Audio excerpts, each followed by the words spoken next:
Hey everybody, it's episode 386 of PodQuest. We are less than 20 episodes from 400. Yeah. Yeah, we are. We are, 14? 14 episodes from 400. Yeah. Wow. We'll have to maybe figure something out for episode 400. Maybe. Nah. It'll just be a regular episode. It depends on if we're all here at 400. You never know. Yeah, I mean, Rich, who knows if you're even going to survive that long. Yeah, exactly. Anyway, I don't think I did the date. It's Wednesday, January 5th. It's the first episode of 2022. I'm Chris. With me is Druten. Hello. And Walnut. Hi. How are you guys? Oh, I'm alright. Literally just got an email that Motion City Soundtrack has postponed their whole tour, so that's cool. Oh, that sucks. I feel like that's going to happen a whole bunch, and I'm really bummed that like all those concert tickets I bought are probably going to be postponed. I feel like this next month is probably going to be the extent of it, hopefully. I mean, that's the hope. Like, I think, like... The South African model was showing about 2 months for Omicron, and so that gets us through the end of February when everything should die down. But there's a variation between we're Northern Hemisphere, they're Southern Hemisphere, so it's summer there, it's winter here, and blah, blah, blah, and this and that. So it's...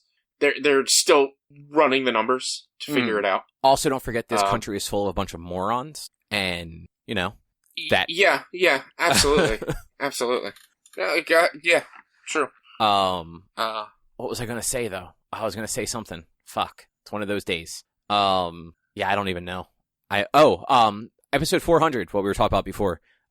April 14th is when that should happen. Mm-hmm. I put it on the site a while ago when I realized it was coming up, and I did the math. So yeah, April 14th. That'll be the day that episode 400 releases. Nice. Yeah, it seems a little crazy when you think about it. Yeah.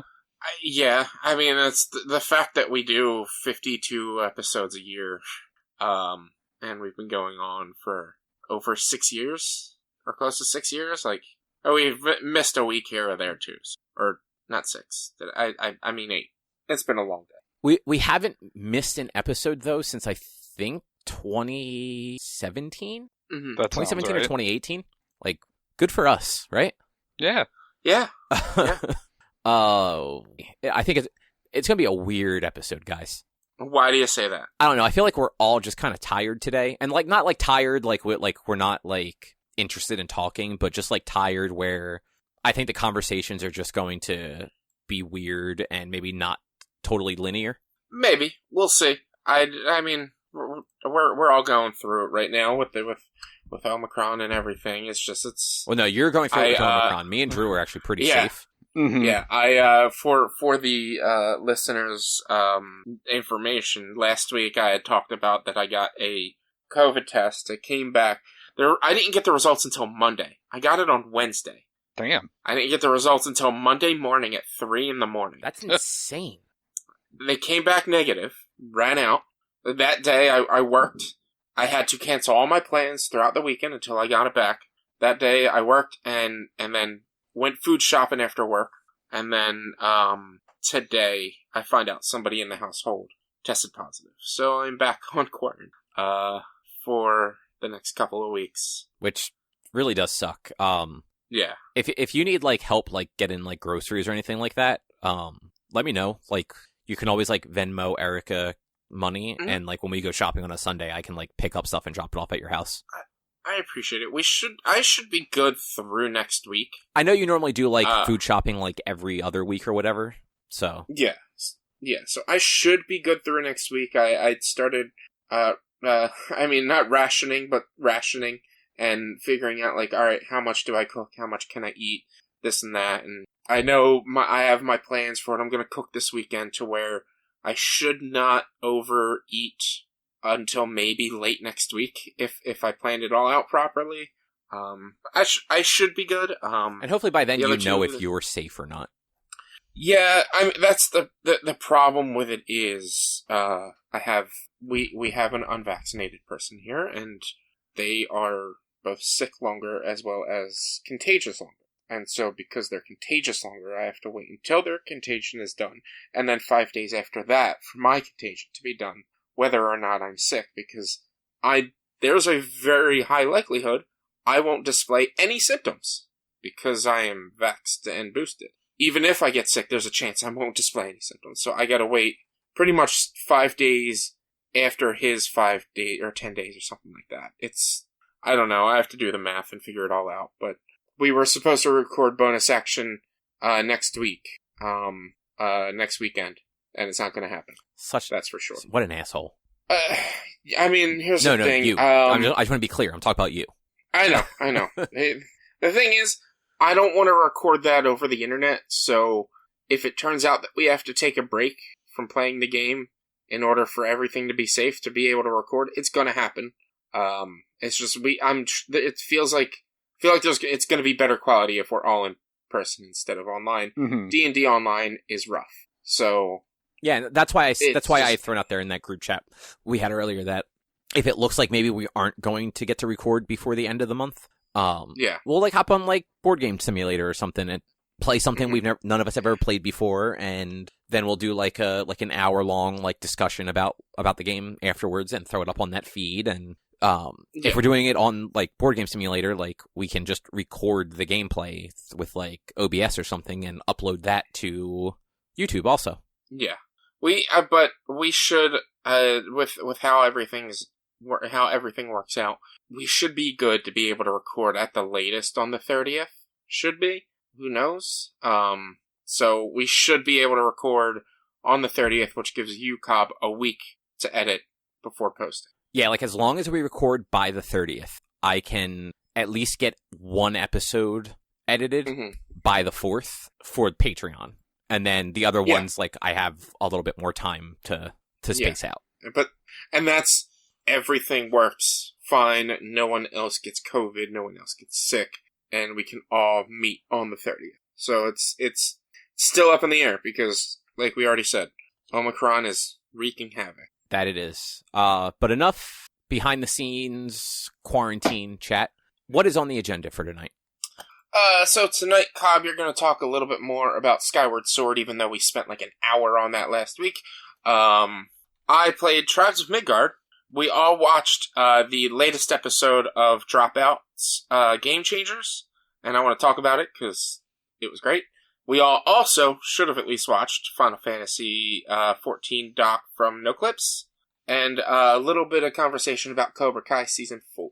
And then Cobb watched movies on New Year's Eve. Yeah. I'm not going to go long on any of those, except I have some things I want to say about Fast 9.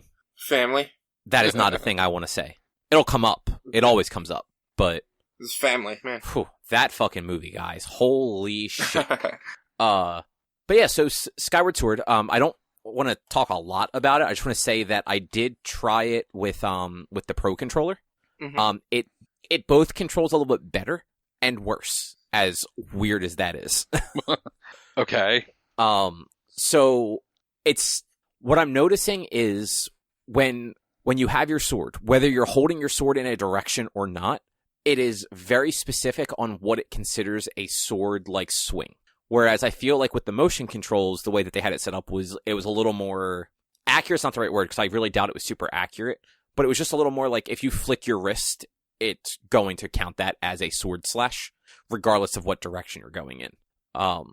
This game is very much like even if you move quickly, it doesn't always count it as a slash. Specifically if like for some reason your like trajectory changes at all. So like if I'm trying to slash across, but like just by like the natural like way my thumb moves back and forth, it like dips a little bit. It seems to not necessarily count that as a slash because maybe the sword pointed down slightly for a second as it was going across. It's very, very inaccurate when it comes to the attacks. When you're fighting, are you like tap, tap, tap, tap, tap back and forth, or are you like tap, tap, tap, like rhythmically? Both. It depends on what the situation is. Like if I'm doing one of the, there's that guy on one of the Sky Islands that has the giant bamboo tree that you can chop. Mm-hmm. That is very much like a tap, tap, tap, tap, tap. Like just like going in one direction very quickly to try and get as many cuts as possible in it. And there are some enemies that are easier to take out if you are kind of like rapid fire because it doesn't give them time to block. Like the, what are the fucking lizards called in Zelda? Lizfos? Lizfalos. There you go. Something like that. They're very just frustrating to fight in this game Mhm. Like in any game, like they're just very jumpy. They move a whole lot. They block like basically everything, and they don't have an obvious opening the way most of the other enemies seem to have. But if you once you catch them, if you just kind of like wail away at them really quickly, you tend to get quite a few hits in. And that's not a big deal. Like usually if you're going very fast like that, once you get your first strike in, the follow-ups are okay. It's usually getting that first strike to actually count as a slash and to count in the direction that you're trying to slash. It's just, like I said, it's very inaccurate on the analog stick. It definitely is a little bit better on the Pro controller, but still not 100%. And I feel like me personally, I have a little less accuracy when it comes to going like in a straight line with the analog stick on the Pro controller, probably just because it's a little bit bigger.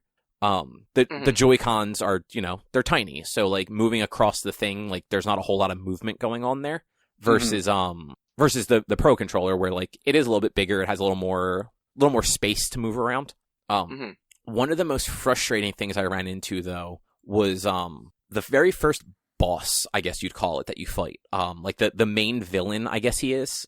When you fight him in the first temple, the game gives you absolutely no direction on what you're supposed to do. And it's because you don't have the more minute control that you would have with just moving like a Wiimote around, like with the motion control. It's very hard to realize that you're supposed to hold the sword in one direction until he walks up to you and reaches for the sword. And then quickly, but not too quickly, move the sword to the other side and quickly slash back with it. Like, it was not a good mechanic at all, like in any way, shape, or form on the Switch. Rich, do you remember that fight at all? I played the game so long ago that it's... That's what I figured, but so I wasn't sure if you had a remembrance for it. Like the only memory I have of specific combat. There's a couple, or like one or two, and it's like the one thing that's coming across my head. The reason I asked the tap tap tap question was I remember the combat because it was the Motion Plus, and it was very good. The Motion Plus was very good. Like the attack motions were more fluid. It wasn't, you couldn't just waggle your wrist. You had to actually swing your hand because it wouldn't work otherwise. Like you could put your like arm out and waggle your wrist, and he would put the sword out and just like spin the sword around. Like that's how good the motion was because it had the Wii Motion Plus. The other thing I remember is the final boss. You have to make sure to use a Skyward sword, which took me like 3 tries before I realized you could do that. Like to point the sword up to charge it and then slash? Yeah. Okay. Like, you have to do that. It took me like 3 tries of dying before I tried that once. And I was like, oh, okay. And I'm sure they were telling me in the background, I just wasn't catching it. Maybe Fee was saying it somehow, but it's all text, so I wasn't reading it properly or anything. But no, I don't remember fights specifically, but... Okay, so the first boss fight, it's the I don't know who he is. He is trying to capture Zelda so that he can awaken his master or something like that. Yeah. He's He's popped up a bunch of times since then, but I just finished the second dungeon. Just to, like the second dungeon is the fire dungeon where you fight like the giant molten spider rock thing. But so in this fight with him, it is not telegraphed well or like even told well. He's basically coming at you the whole time, like just slowly walking towards you because he's better than you. So like he's not actually concerned. If you just slash your sword at him, he grabs your sword. If you don't wiggle the analog stick, he actually takes your sword from you and then throws it at you. Like that's easy enough to avoid, but it turns out he doesn't attack you otherwise. He's just trying to steal your sword from you to then throw it at you. So I spent, I don't know, 20 minutes like dancing around this guy, never taking damage because he doesn't attack you. And it's easy to avoid your own sword being thrown at you, unable to hit him. Because every time I swung at him, he would just grab the sword and I'd have to waggle the analog stick till I got it back. I finally just looked it up to see like what the trick was because nothing was working. And that's when I found out that like you literally have to hold your sword to one direction, like all the way out, and let him approach you because he won't attack you. He won't do anything to you. You just let him get all the way up to you, And when he gets up to you, he'll slowly start to reach his hand towards your sword. And then you have to just move the sword to the other side and then slash from that side. But using the analog stick, if you move too quickly, you just end up slashing. Yeah. So then he just catches the sword and you have to battle him for it back. Yeah. So you have to do this very intricate, move it to one side and then move it back quickly. And there were plenty of times where it just didn't fucking work. The slash just didn't happen coming back. Or I wasn't quite fast enough, so his hand actually changed position, and he would just catch the sword, and I'd have to do it over. And then the second phase of that fight, he just starts doing crazy shit, and one of them is he shoots a row of 5 of the bird things at you. And because slashing is so inaccurate with the analog stick, it's very hard to get diagonal slashes on command, in a timed window. And that's basically what you have to do. You have to time your shot just right, that you're slashing back at these birds to send them back at him. And if they're straight across or up and down, it's not as bad. But as soon as he throws them diagonally, you're getting hit. There's not really any other thing to do. And then he has a bunch of other bullshit attacks that don't really have any obvious tell for what you're supposed to do when you're not able to just move the sword around in your hand. That you end up just button mashing, essentially.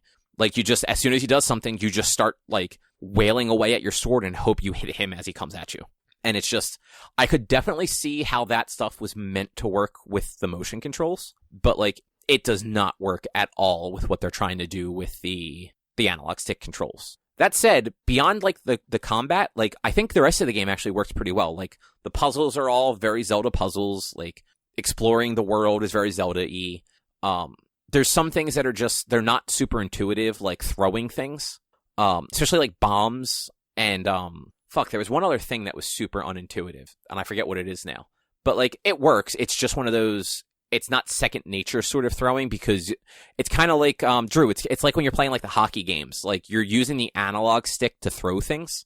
Oh, okay. So it's, but it's not it's not just I shouldn't say it's like the hockey games and you're using the analog stick, because you're not pulling back and then flicking forward to throw a thing.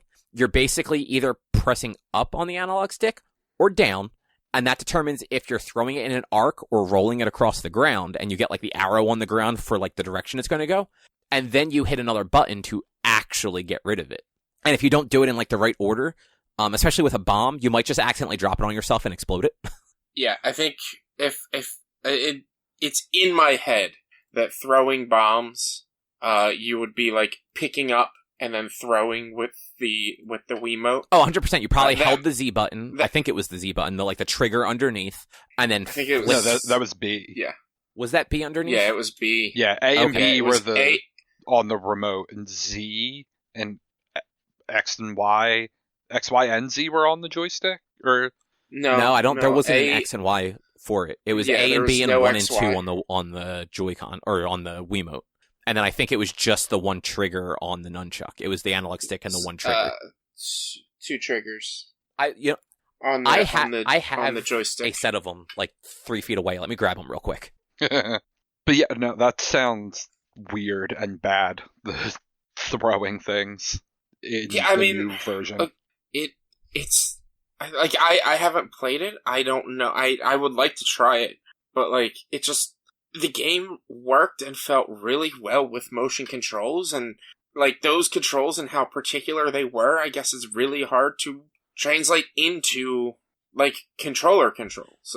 It just, yeah. I am back, by the way, but Rich, you are 100% it just does not translate well to the controller controls. But for the Wiimote and Nunchuck is the analog stick, obviously. The Z button is the big trigger, and then there's the C button, as a smaller button above that. And then the Wiimote itself was the D-pad, the A button on top, the B button was the bottom trigger. You had the plus and minus and home button, and then the 1 and 2 button. Mm-hmm. So, there we go. Because you could use that to play old school games with just the D-pad. Yeah, exactly. So if I remember, what I'm assuming that Zelda did was you hold the B button then, and then flick the controller and let it go to throw things, kind of like you did in Wii Bowling and stuff like that. Yeah, it's I can't remember for sure, but I have it in my memory that you would hit B and hold up, and he would put it up over his head, and then you would flick it forward, or like motion it and toss it forward, and he would throw it, or you would hold B and bring it down, and he would roll it forward, and when you flick it forward from being down. I would bet money that was how it worked, because that's basically the Wii Sports controls. Yeah. Like, if you're playing baseball, it's more of an overhanded throw while holding the B button. If you're bowling, it was the underhanded throw while holding the B button. Mm-hmm. So, but yeah, like, it's a shame, because, like, it is actually a very charming game. Like, it's got all of the Zelda things you want a Zelda game to have. It's just the combat is the most unintuitive, frustrating combat I can remember in a game. And, like, if the rest of the game is good enough that I just keep playing, because it's like, I like this. Like, it's Zelda. It plays like Zelda outside of combat. The puzzles are there. Like, the items are there. I'm interested in kind of like the world that they're building more so than I expected to be. But, like, fuck this combat. But I want to throw it out there. Is it unintuitive, or is it just not made for controllers? Well, that's what I mean. Like, it is unintuitive on a controller. Yeah, like, it's 100% made for motion controls, and it was made very well for motion controls. Like, I fell in love with the game. And, I still argue that, like, even being made well for motion controls are just not fun for 90% of people. Like, I don't want to play a game where I have to, like, hold the sword above my head and shit. Because, like you said, like, the Wii Motion Plus was actually pretty accurate. Like, you actually had to do the thing for it to work. And, like, I don't want to have to do that to, like, do things. Like, I don't want to have to pretend that it's bow and arrow. Like, that doesn't sound fun to me. You didn't have to pretend it was a bow and arrow. I thought that was the big deal with it. Oh, no, I'm thinking of Link's crossbow training, I think. Well, Link's crossbow, the Link's crossbow training came with the gun con. But it is a feature. You can do that. Or, because I think you would have to hold C to pull up the bow, and then hold B to pull back and release. You don't actually have to pull the controller back. Like, you could, I think, you might have to, but that wasn't, like, you have to aim with your controller, because Link is right-handed. I assume Link's right-handed, because I'm right-handed. He's right-handed in that game only. He's left-handed in every other Legend of Zelda game. I thought, no, they changed it for Breath of the Wild. Not Breath of the Wild. What was the GameCube Wii one? No, you're right. That's Twilight where Princess. They changed it. But yeah, Twilight Princess. But no, he's left-handed in the GameCube version. He's right-handed in the Wii version. Yeah, exactly. Every console before GameCube, he was left-handed, and then like on GameCube, he was still left-handed, and then Twilight Princess on the Wii, because it had motion controls, they swapped him to right. They didn't even really do like a crazy change. I think they just flipped the whole game. Yeah, if I remember correctly. Rather than have to go in and, like, recode a bunch of stuff, they just basically flipped every asset around so that everything was on the opposite side, because more people are right-handed than left-handed, which is just fucking wild that they did that. Like, it's clever. Like, it's not a bad thing, but just fucking wild. No. But yeah, I'm going to keep kind of, like, plugging away at it. But I just wanted to throw out there that, like, I tried it with the Pro Controller, and, like, it is a little bit better. It's not much better, and certain things aren't better at all. But, like, it's actually a pretty good Zelda game without other than the combat. Like, it's got the stuff that Breath of the Wild was missing, I guess is the best way to say it. Yeah, definitely, for sure. But yeah, so what was next? Because I can't find the outline. There it is. Oh, Rich, you played Tribes of Midgard. Yeah. So, Druten. Uh-huh. You like Diablo, right? Uh-huh. You like roguelikes? Uh-huh. You're gonna really like Tribes of Midgard. Because it is Viking Diablo crafting with roguelike. It's a Viking Diablo roguelike with crafting. Was this the game that got very, like... It didn't get bad reviews or anything. Like, it was kind of, like, mid to positive reviews, but for some reason it just immediately fell off of everybody's radar. Yeah, initial launch it didn't launch all that great. It came out in 2021. Oh, in July. And in July. And initial launch wasn't that great. It was, like, it felt like it was missing things, but they are doing, like, sort of a services type thing, like, different seasons. Right now, it's season 2, Serpent Saga, and, like, they added a bunch of stuff. Initially, it was just a roguelike, but they actually added, like, a story mode and things like that.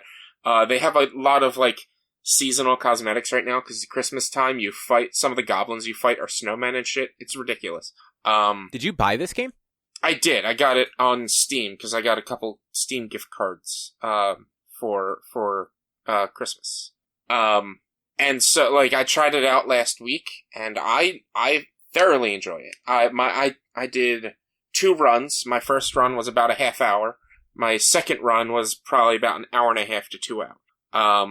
I was able to complete objectives for pretty much like I'm on like chapter 1, part 1, and I was able to complete the objectives for part 1, and I was trying to do the objectives for part 2 when I died. Oh, that sucks. I haven't gone back when I died, so I don't know if like it'll start me at part 2 or if I have to start back at part 1. I think because it's called Saga mode, and so every time you complete a part of the saga, you're supposed to jump onto the Bifrost and leave and get your rewards for completing that part of the saga, and then go back in and do more. So I think it's going to continue with Saga 2 or part 2 of Saga 1 or whatever. And it's just it's really fun once you get like your first like profile level up. You get to choose either starting equipment or starting supplies and things like that.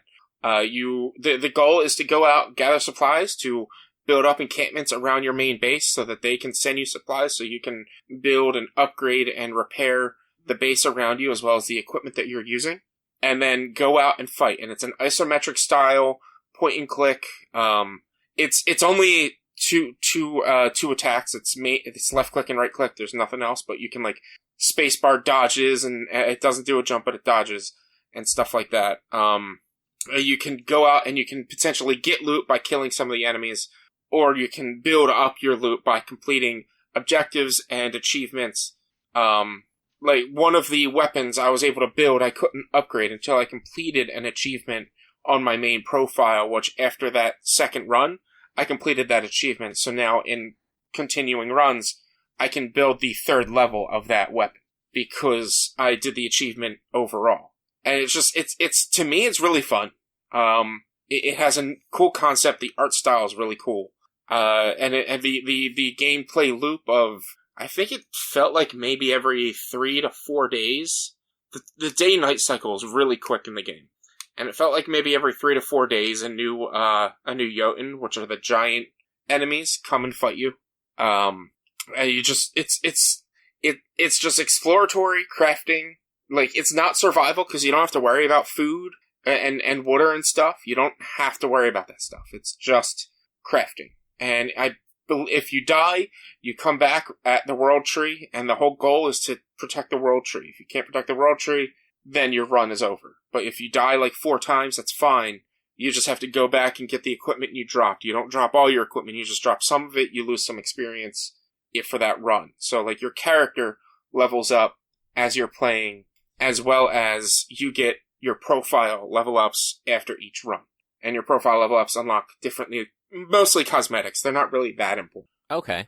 But to me, it's really fun. It seems like they put a lot of work into it to have it become what it is now, and the overall reviews, like over a couple thousand on Steam, are overwhelmingly positive. Most recent reviews are overwhelmingly positive.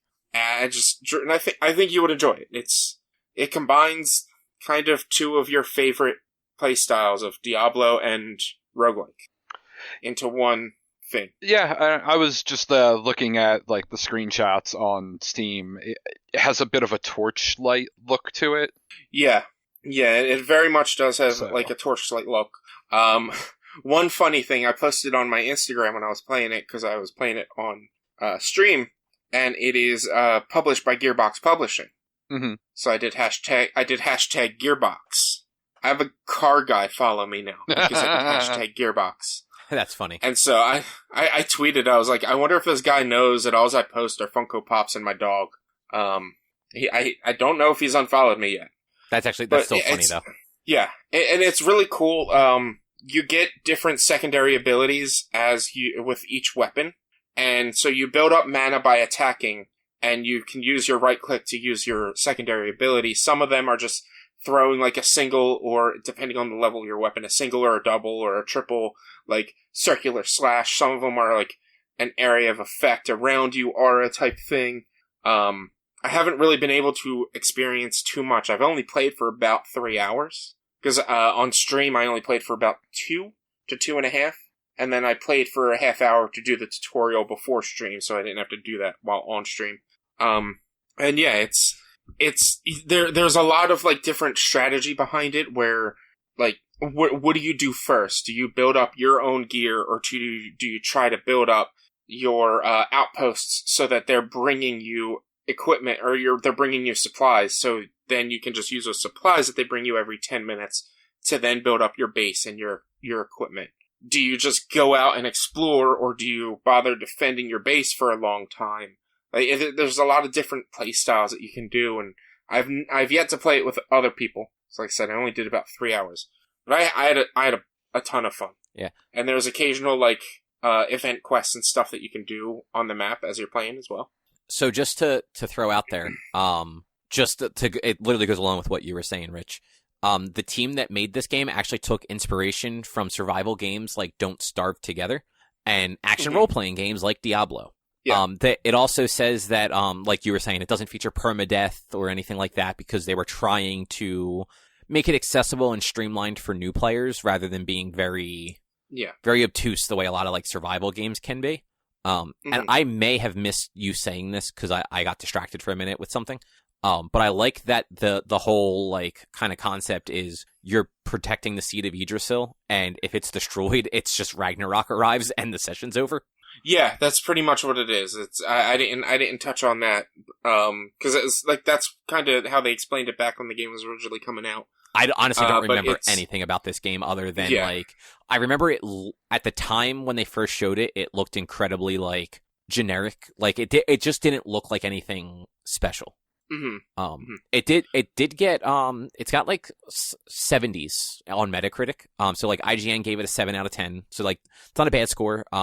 The Wikipedia for it actually says Tribes of Midgard received mixed or average reviews for Microsoft Windows and PS5, according to Metacritic. IGN liked the world and the combat, but criticized the time limit the day system imposed, writing, "Given how diverse, detailed, and intriguing the world can be, this hindered my ability to really explore and enjoy it."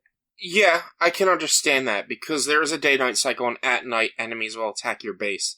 So if your base isn't defended and built up enough, the enemies that are going in and attacking are going to destroy the world tree, so you have to be able to make it back in time for night.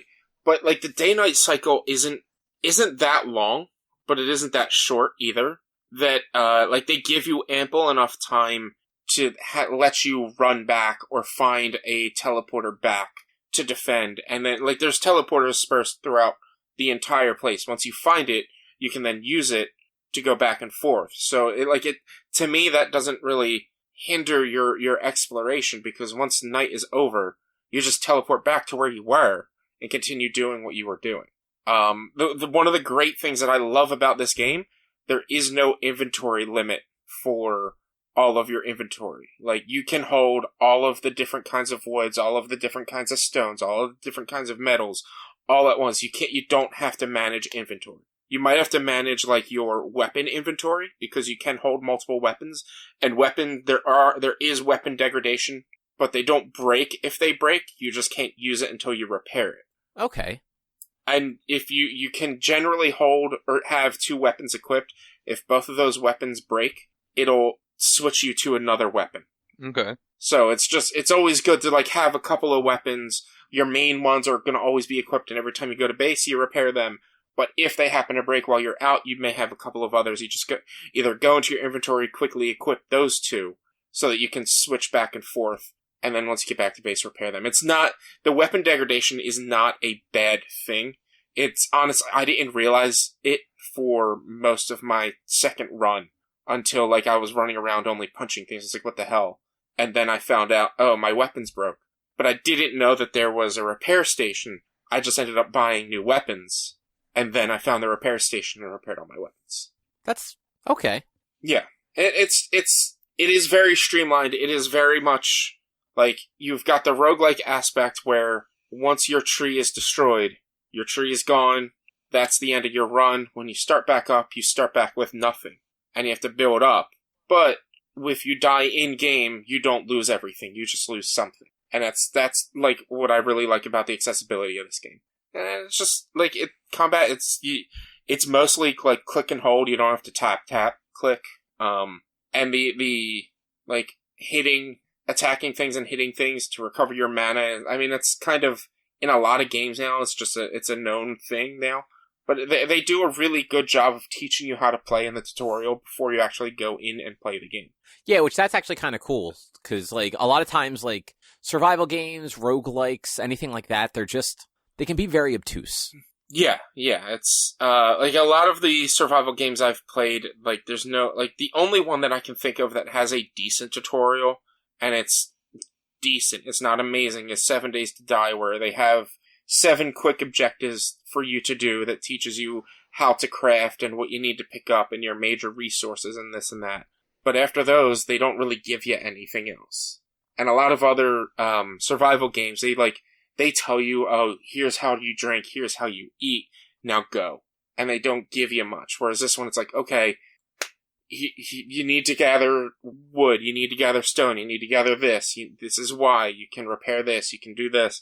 You can repair your world tree by giving it souls. You can do that, and blah, blah, blah. And they tell you everything, or most things that you need to know during the tutorial. Like, it didn't tell me the use of the outposts, the farm, the quarry, and the forester, and things like that. It didn't tell me what those did. I just had to find out what they did. And once I did, it's like, oh, this is really cool. And it doesn't show you all of the merchants in your home, but you figure that out by playing. Because some of the items and equipments you need, for instance, you need like iron ore, you need iron pieces, and then you need like processed iron, basically. Some items need all 3 to be made, but you can't really find processed iron out somewhere. So you need to upgrade one of your merchants to be high enough to be able to craft your iron pieces and iron ore to processed iron. But you don't want to do all of it because you might need processed ore and pieces in order to make something. Okay. Yeah, I think you would really enjoy it. Definitely check it out. I don't think it's on Games Pass. Otherwise, I wouldn't have bought it. No, it's likely not, because it's a PlayStation console exclusive. Yeah. But it was on sale, which is one of the main reasons I bought it. I think it was less than $20 when it was on sale. It's not on sale right now, I think. Well, the sale ended at 10 o'clock this morning. Yeah. It's $20 normally, so it's not like it's expensive. Yeah. But I think you might like it. Check out some gameplay videos. Yeah. Definitely go check out my stream and watch that if you want. I don't know. I think if you want to actually see something that you like, Drew, maybe don't watch Richie play it. I played it last Thursday, so I believe last Thursday. But if I watch Richie play, I can see someone I'm going to be better than. Where if I watch like someone good playing the game, it's going to be like, I'll never be that good. Yeah, what's the point of playing that? I'll never be that good. Whereas if you see me, like, and that's the thing, if you watch somebody who knows what they're doing play, they're just going to go do things. Whereas my first playthrough, I was learning the game. So you get to sit there and watch me learn the game while you're watching me learn the game, I guess. That makes sense. So you get to learn it as well, like, see it through fresh eyes. And bad eyes. Yeah. I will be playing it again on Friday. I'm going back to some retro games tomorrow. I'll be playing some Mega Man. Oh, which Mega Man? Mega Man 1. On what? I got on my PC. I got the Mega Man Legacy Collection. Oh, okay. It was on sale during the summer sale. I got how many games did I get? 3 games from these $40 that I got of Steam gift cards. I got the Mega Man Legacy Collection, Craftopia, and Tribes of Midgard. And then I also, because it was like $6 and a couple of the guys play it, I got this game called Paint the Town Red, which is just ridiculous. Why didn't you get Power Washer Simulator? I thought about it, but I believe it's single player. I believe it has an online multiplayer now. And like Mega Man's single player. Also, well, like a game like Power Washer Simulator, I'm not going to play by myself. I'll play with other friends as we're just fucking around or whatever. It does have an online co-op, but like something like Mega Man, I literally bought Mega Man to do Retro Thursdays, because I've been getting a little burnt out of the games that are on the Switch Online right now, since I'm sticking mostly to NES, SNES, and Sega, and I'm not touching the 64 games yet, because to me that's not retro. Dude, it's almost 30 years almost old. 30, It's yeah. 100% retro. Technically, trust- by the definition, I somewhere there's a weird definition of retro. The 360 PS3 era is retro gaming now. Yeah, trust me, I know, but it's just, to me, it's not. If I'm gonna play a retro game, if I'm talking retro, I'm talking like those old school games. Those are old school games. You got to think about it. But also, think about it this way, real quick. The 20-year-olds right now were not born when those N64 games released. No, like I said, I know, but for me, when I think retro, I think NES, SNES, Genesis, and prior, like older arcade games and shit too. I mean, like for me, it's at least PS1 and 64 era. I definitely am starting to lean that PS2, that gen is retro. PS4. It's last gen, man. It's retro. There's still PS4 games coming out, though.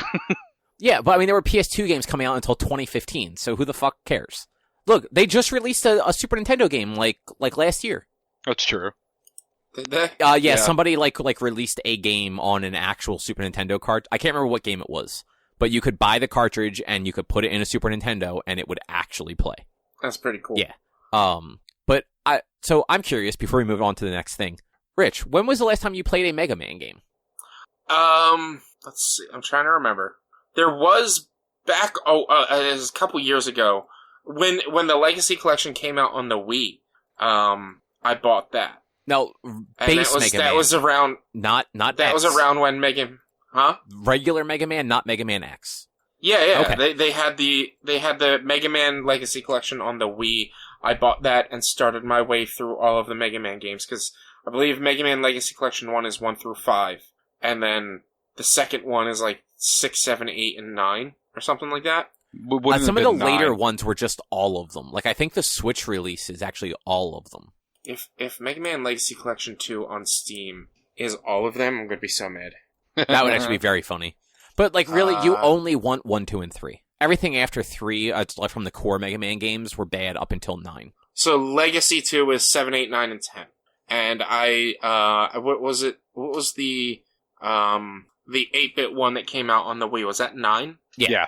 Yeah, so I played, when 9 came out, I got 9, and then the Legacy Collections came out, the first one, and I got the first Legacy Collection, and I started my way through 1 through 6, and I think I got through, or halfway through 3, and then I ended up stopping because something else came out, and I started playing something else. Also, what I was thinking of, I have for the Switch, what they released was Mega Man Legacy Collection 1+2. Which was just all of the games. I completely forgot that it was technically the 2 different collections that they just sold as one. Yeah. Mm-hmm. Yeah, because there's also, like, the Mega Man X Legacy. Yeah. Which they did the same thing with. It's like both Legacy collections in one package on the Switch with all of the games. Yeah, so I might, let me add it to my wish list while we're here. The Mega Man X and Zero. I'll add them all to my wish list, but keep an eye out for them when they come out. Just to add something to my retro gaming. I've honestly just been in a Mega Man mood. Right. Yeah, I only ask because, like, with how much you don't seem to like classic platformers like Mario, I wasn't sure where you fell or what your experience was with Mega Man games, because those games are brutal in a totally different way from Mario games. I enjoy Mega Man games a lot more, especially the X games. I mean, the X games are totally different too. I like than like the Mario games. Like, I've always been a bigger fan of Mega Man than Mario. Which that's totally fair. And like, look, the first 3 regular Mega Man games are 3 of the best, like, 2D platforming, whatever you want to call them, games of all time. Definitely 2 and 3. Like, 1 is rough. Yeah. Like, I don't have a whole lot of nostalgia for 1. Just all the cool shit gets introduced in 2 and 3. And then after 3, it all just kind of goes downhill because they just start making weird enemies. And then the 2 on PlayStation were not good. when they like tried to add like voice acting and shit to it. And then, but then 9 and 10 brought it back around. Yeah, I just realized it, or not even realized. I just saw they made Mega Man 11. Apparently, yeah, it was a 2.5D from like 5 years ago. Okay, It's that old? Gee, I think is so. 11 that old? I want to say it was like 2017, maybe even a little older. 2018. Okay. So 4 years ago. 3 and 3 months. okay, so that's in the style, or essentially in the style of the remaster ones. It's They more like Axe style, honestly, visually. Yeah, it's 2.5D, so it looks a little crisper and stuff like that, but it still plays like a. There's actually there should be a demo for it on Switch. It plays like a combination of old school Mega Man with some of like the weirder like X mechanical, and not even like X mechanics, but just like things you would have expected to be in a Mega Man X game, if that makes sense. Mm-hmm. Yeah, but yeah, that's probably what I'm going to do tomorrow. I might do more Tribes of Midgard. I haven't fully decided what I'm going to play tomorrow, but Tribes of Midgard I find really fun. And I want people to play it with. So I'm trying to push people to get it. Yeah, I can understand that. Well, do you want to talk about this Dropout thing? Yeah. So I don't know if the listeners know what Dropout is, or if they've ever heard of Dropout. But for the uninitiated, it was/is the gang from College Humor. After like pretty much we've talked about it on the show. Doing a YouTube channel isn't very beneficial. Like, you don't really make a lot of money doing just a YouTube channel. So I believe, like, Dropout bought College Humor, and they have it's a very cheap subscription service. Like, it's $5, not even. And they're constantly putting out content. And it's primarily comedy content. You might have heard of the show Actually, where it's show for nerds, where they talk about, they give a statement about something nerdy, but they give a wrong fact in that statement, and the contestants have to figure out what's wrong and answer, actually, and give the proper answer to what was wrong. Mm-hmm. And then they have this show Game Changer, which is such a beautiful show. The basic premise is Sam Reich, the host, he's also the producer and creator. He comes up with a game that the players are going to play, and then invites a couple of the gang from College Humor, or beyond College Humor, to come and play this game. Does not tell them the rules, does not tell them anything about the game, just starts playing the game. And they have to figure out what the rules are, how to get points, and how to win by just playing the game. And every game is different. The first game they ever did is called Lie Detector, where he would ask the contestants, like, a true or false question. Like, did you this, did you that, like, about themselves. And behind the scenes, they had the contestants' partners saying yes or no to their answer. So it's like, do you have holes in your underwear? No, that's false. And, like, if they told the truth, they would get a point. If they lied, they wouldn't get a point. Another game is, that they've had, he brings in the 3 contestants, says, like, dog. And then whoever's turn it is, they have to bark like a dog. But initially they're like, he says dog. And their first, D-O-G, dog. It's like, no point. And he goes to the next one until they find out, oh, we have to make sound effects. Which that one they have done at least, I believe there's 4 seasons of Game Changer. They have done that game every season with the same cast, and continued their points going up for each time they played it. Which is just, it's one of my favorite games. But this one, the new one that came out last Monday, is called Original Cast Recording. Where he introduces the contestants, whom I don't believe any of them have really ever done anything College Humor. And he just starts introducing this play, or this musical, with a pianist there playing, or a keyboardist, playing on the keyboard, playing these songs, and the keyboardist is improvising based on what Sam is doing, and then the contestants then start having to improv the songs. And it was just one of the funniest times I've one of the times I've laughed the most, that I wanted to talk about it, and I wanted to see if you guys enjoyed it. I wanted to talk about it on the show and just let everybody know, like, check it out. But I thought it was amazing and hilarious that I wanted you guys to check it out too. I had actually seen 2 of the songs on TikTok, because I follow the Game Changer account on TikTok, and saved them both because that's how funny they were. Yeah.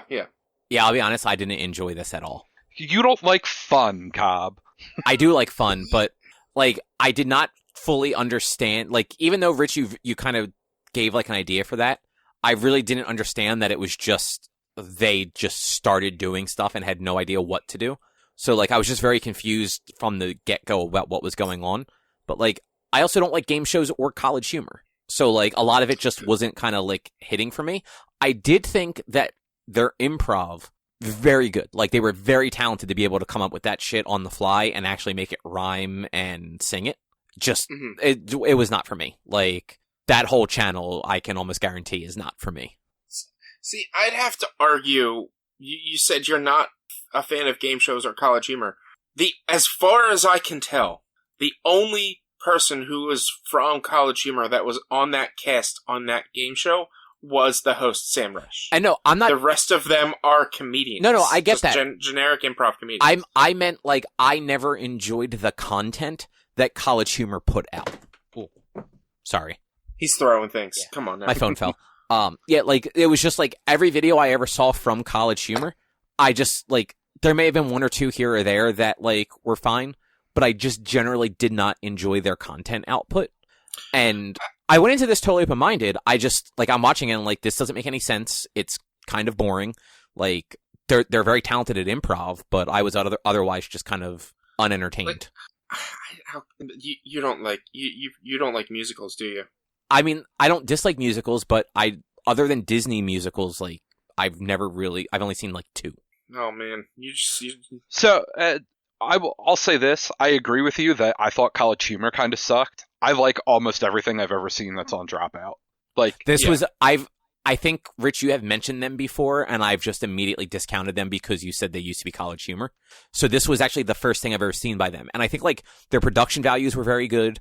And like I said, like the improv they were doing, they were really good. Like I could not do that. Like there is no way I could do that and have anything coherent come out.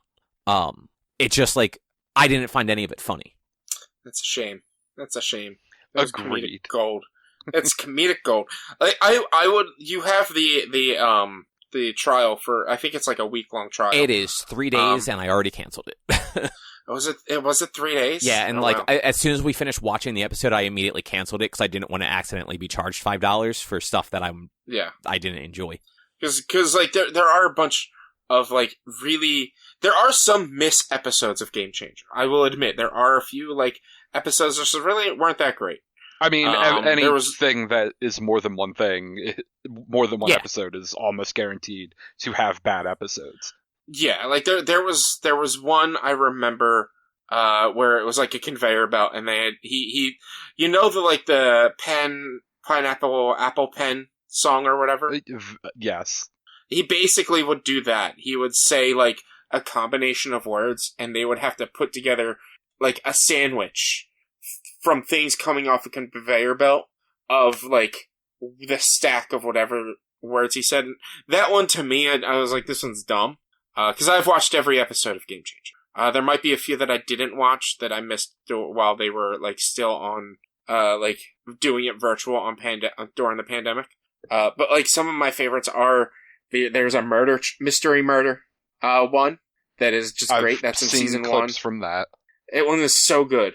There is I think it's called like sponsored video or something like that, where they basically are trying to be salespeople for Sam and trying to advertise and sell something that he tells them. And they have a bunch of recurring jokes because they do that one like 2 or 3 times. They did Secret Santa, which is basically they get a couple of contestants, a couple of people from College Humor on there, and it's like, in this box is a prize. You open the box, you read what it's on there, and then if one of the other players want to steal, they can steal, but you don't have to tell the truth when you're reading what's on there. So sometimes it's like, oh, there's these big prizes. Other times it's like a punishment. Those ones are are fine. They're not the best, but they're just kind of like, here's some prizes for people. But yeah, that new one, original cast recording, has taken up the mantle of my favorite episode of that show, over top of Yes or No, which, Cobb, I know you probably wouldn't like Yes or No at all, because you kind of need to know the cast. Jordan, you might enjoy it. But basically, the premise of the game is all Sam asks is yes or no, and they have to figure out how to win. And then when they figure out the rules of the game, they take Sam behind a curtain and tell him what they think the rule is. And if they get it right, they win the game. The game keeps going, so each contestant gets a chance to try to win the game. And it comes to like such a hilarious ending for Yes or No that I've watched that episode like anytime I'm having a really, really bad day, I'll throw on Dropout and put that episode on, just to make myself laugh. Yeah, I think so. Two things. One, I feel like their content for me is very much what Giant Bomb content seems to be for you, Rich. Like, I just don't get it. Like, to me, it's not all that entertaining. The same way that like what we've shown you of Giant Bomb content, you don't find entertaining.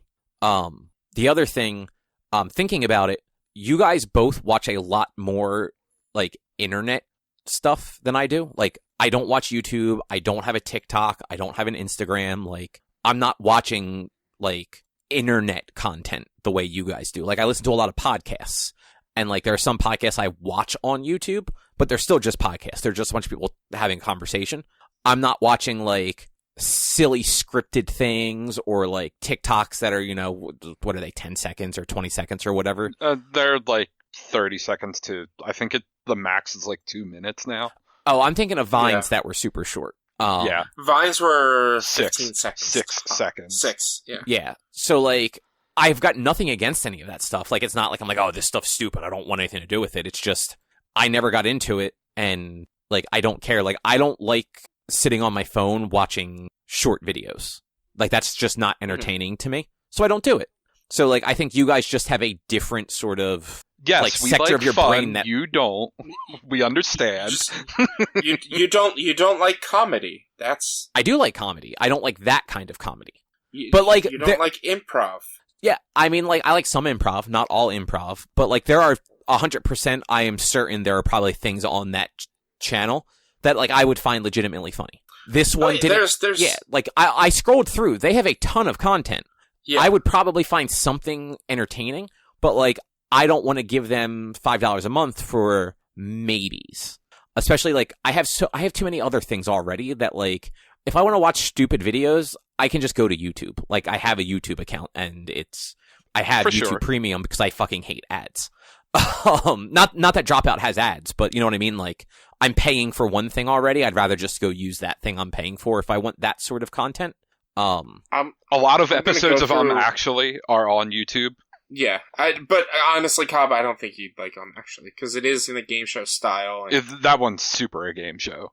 Yeah, and like game shows, like I don't dislike all game shows, but like most of them, I just like I find them kind of boring, to be honest. Because it's either game shows. Like some of them are fine. Like I don't hate all of them. Just for the most part, like I like competition shows more than I like game shows. I'm the other way. I like game shows more than competitions.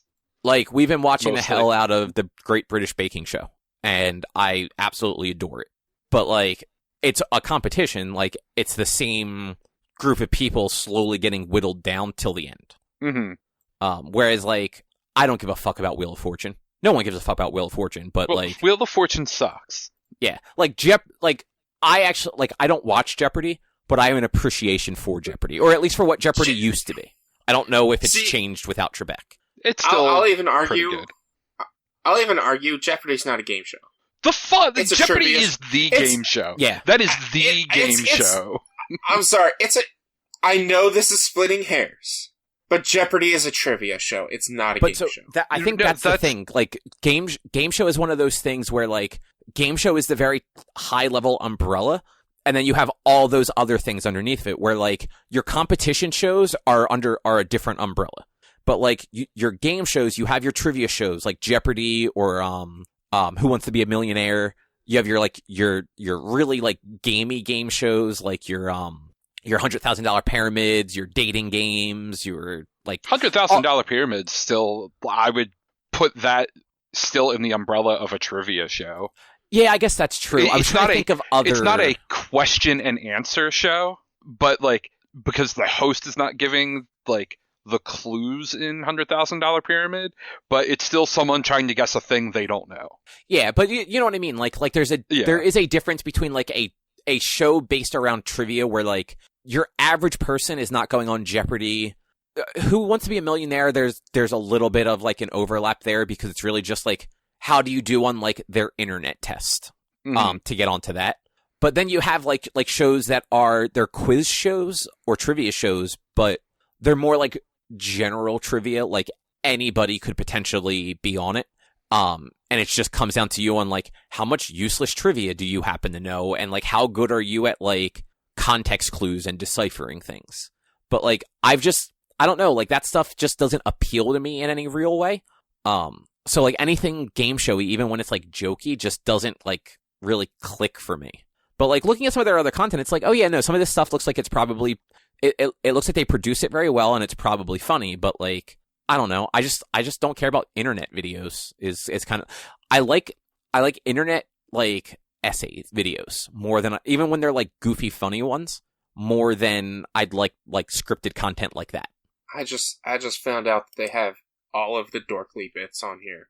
I'm scrolling through Dropout as we're talking just to see like other shows they have, and honestly, Dimension they have 20. a lot of they have so many different versions of Dimension 20, which is their D&D show. Mm-hmm. So it's like when you get beyond Dimension 20, the rest of their things, I honestly don't know if I would ever watch.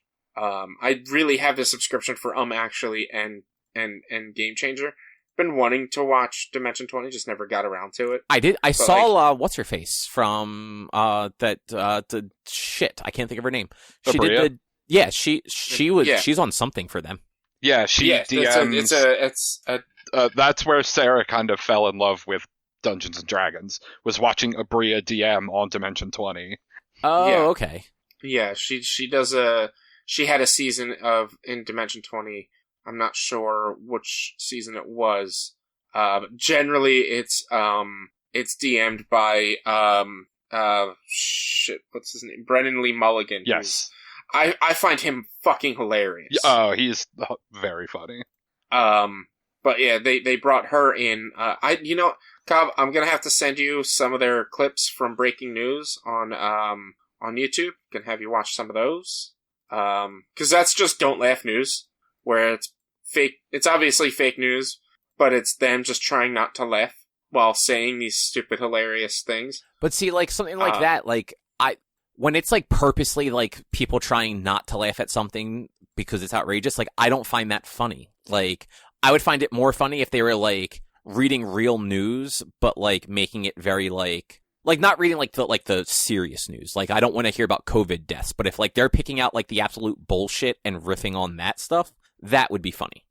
If you find that funny, you should check out the podcast, Person in Person, or what is the Anchor Person's podcast? They rebranded the Anchor Person's podcast. It is they take real news, but it's like it's they make comedy out of real news, but they don't pick the heavy hitting things. We partnered with them on Brose, and we throw down like their promo for all of our episodes, and they throw down a promo for us for all theirs. And it's just it's such a good show. I'll think about it.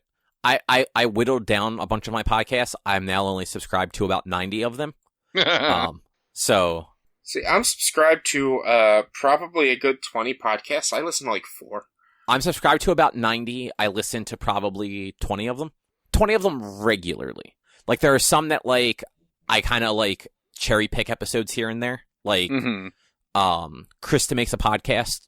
Like I only listen to that when he's talking to somebody that like I'd be interested to hear talk about their song, because that's basically it's Krista Makes from Less Than Jake talking to musicians about like the nitty gritty of them writing one of their like well-known songs.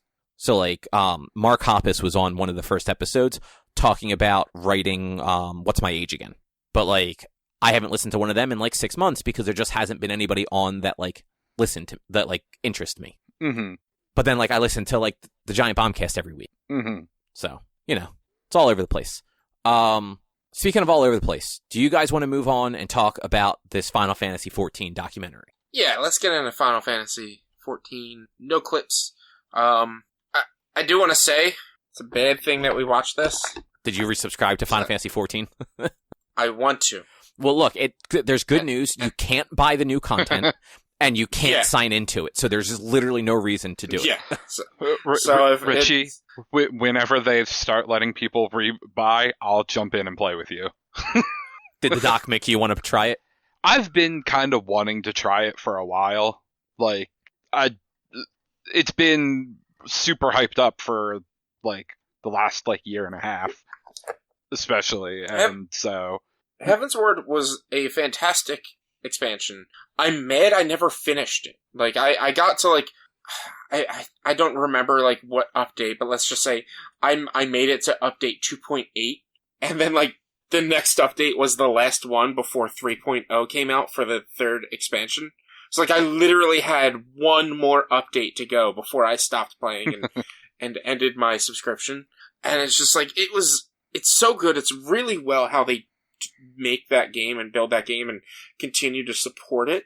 That like it has apparently gotten better with each expansion because there was one after Heaven's Word too, right? Yeah, it was a Realm Reborn, Heaven's Ward, something Shadowbringers, and then the new one. Oh, there were two between Heaven's Word and now. Yeah, let me look those up while you intro the book. I've got it. Oh, go ahead. But go ahead and I'm on the list. But I'm looking at it right now too. But yeah, so this week we watched No Clips Final Fantasy XIV doc series. It's from 2017 is when they released it, 2017 because Stormblood had just come out. And it's very little about a Realm Reborn and further. It's very much about the release and just absolute shit show that the original Final Fantasy XIV was, and then how internally they realized what a fucking disaster it was and pulled their shit together, restructured the team, and made a game that is now rivaling World of Warcraft. After like Final Fantasy XIV, the original release came out in 2010, and in 2013 is when A Realm Reborn released. And between 2010 and 2013, they did not have a lot of players, and it was a very bad game. And now it's one of the most popular MMOs of all time. Mm-hmm. It's mind-boggling that Naoki Yoshida was able to put the team together. And not mind-boggling, mind-blowing. That he was able to put the team together and rebuild the game from ground up in a year and a half. Like, 6 months after release of the game, he became, like, lead director of Final Fantasy XIV Realm Reborn. And he was like, let's continue to support the game for the players that are there, and let's build a new thing for the, quote, like, I guess the first expansion, because it's version 2.0, but it's a new game based off of this game that we fucked up severely. Yeah. Yeah. And Drew, had you ever watched this before, or was this your first time also? This is my first time watching that one. I think the only other one I had watched all of was the Doom documentary. Okay. Yeah, so I mean, like, they do really good work with their docs. Like, they really do spend the time to do it well. They flew to Japan to actually do all these interviews, like, in the Square Enix offices, and they got, like, a surprisingly good, like, set of interviews from people. Like, it wasn't just like you kind of like expect a Japanese studio, especially at like the director and executive level, to be very just like tight-lipped and not really want to talk too much about it. But like everyone they had was very like open to like discussing like what problems that game had and why it had problems and kind of like how they went about fixing it. And I thought that was actually really cool to see because you don't see that perspective of that stuff all that often because, like, companies don't generally want to talk about their failures. Mm-hmm. Yeah. Like, they multiple times throughout it, at least, the president of Square Enix at the time, who was it? Wada, as well as Yoshida, and multiple times, the two of them both had said, I don't know if PR will allow me to say this, but, and then said what they're gonna say. And it's like, they opened up about, like, yeah, we didn't know what we were doing. Well, and kind of, and like, I can't remember if it was them saying it or if it was Danny narrating it at certain parts, but like they went into the fact that like they basically built 14 from like 06 to 10 or something like that, and they didn't take into account all of the changes to MMOs that WoW brought in. They still based their game off of what they had done with 11, which was based off of games from the 90s like Ultima and EverQuest, and it's like, yeah. Between 2000 and 2004, when WoW came out, like, MMOs changed a ton. Well, and not between, but, like, at 2004, when WoW came out, like, that game changed MMOs. Like, that's, like, across the board. That, like, you cannot release an EverQuest game that plays like EverQuest did in 1998 after WoW came out in 2004. Like, EverQuest only got to keep going because, like, they changed a little bit with the times, but they had that existing thing going.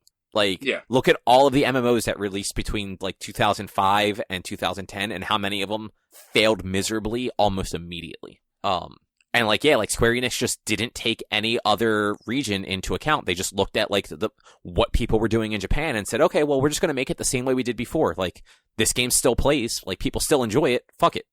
I like that they opened up about... Yeah, one of our biggest failures was that that tree had more lines of code and polygons and pixels and everything else than, like, a fucking a moving character. Like, we put more work into this tree to make it look beautiful, and then we used it so many spaces that it's just like, the game was not really able to run very well. Yeah. Because of all of the background work, processing going into the 5 trees you see on here that are programmed and arted more than the character itself. Because they're like, we create these games that are beautiful. We need to live up to those standards with this MMO. Yeah, and they mentioned that a little bit too, that they didn't change the way that they made games, even though the hardware to play them had improved so drastically. So, like, their games looked especially good on PS2 because they were just doing things in a very specific way that was very labor intensive, but, like, worked for them. And then by 2010, when there was the PS3 and more powerful PCs and everything, they were still doing it the same way, whereas other companies, they didn't have to do it like the arduous way anymore. They were able to pump out the same quality in a fraction of the time, just by, like, using the hardware and the tools that were available to them. And Square Enix at the time, just, they weren't trying any of that. They were very much stuck in what they had done and what they knew how to do, and they weren't interested in changing or learning. And it's wild because, like, when I think of Square Enix games, like, I think of Final Fantasy, even though, like, at this point they do so much because they're just a big publisher and they own studios all over the place. But, like, Final Fantasy games through, like, the PS3 and PS4 era, like, they always looked a little bit better than most other games. With, like, Sony first party being, like, the exception.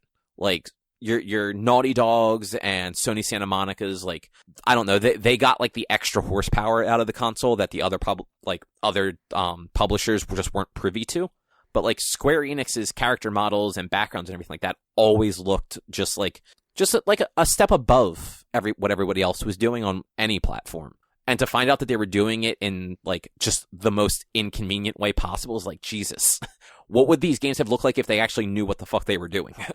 Yeah. I also, now, Rich, did you ever play Final Fantasy XIV pre-Realm Reborn? No, I did not get into it. I wasn't really interested in MMOs and at the time that Final Fantasy XIV came out, and I had a less than savory experience with Final Fantasy XI because Vanilla 11 was boring as fuck. Yeah, it was. Yeah, I did not like 11. It was I remember watching Eric Fish for 6 hours because that was the only way to make money. And I was trying to be a white mage because whenever we played, we always made these plans that, we're going to we're gonna play together. And so I was like, all right, I'll be the healer. So I was the white mage, and like, to level up to get to your job, it's just, it was such a drag. And it's just, money was so hard to come by that, like, I didn't enjoy it. So when 14 was coming out, I was like, I played WoW, and WoW was really good. I don't really want to play another Final Fantasy, especially if it's anything like 11. That was that I had the same thought on it. Is I did not enjoy 11 at all. I know other people did. It was too much of a grind when I tried it, and I wasn't going to just play another game that was just a bad grind.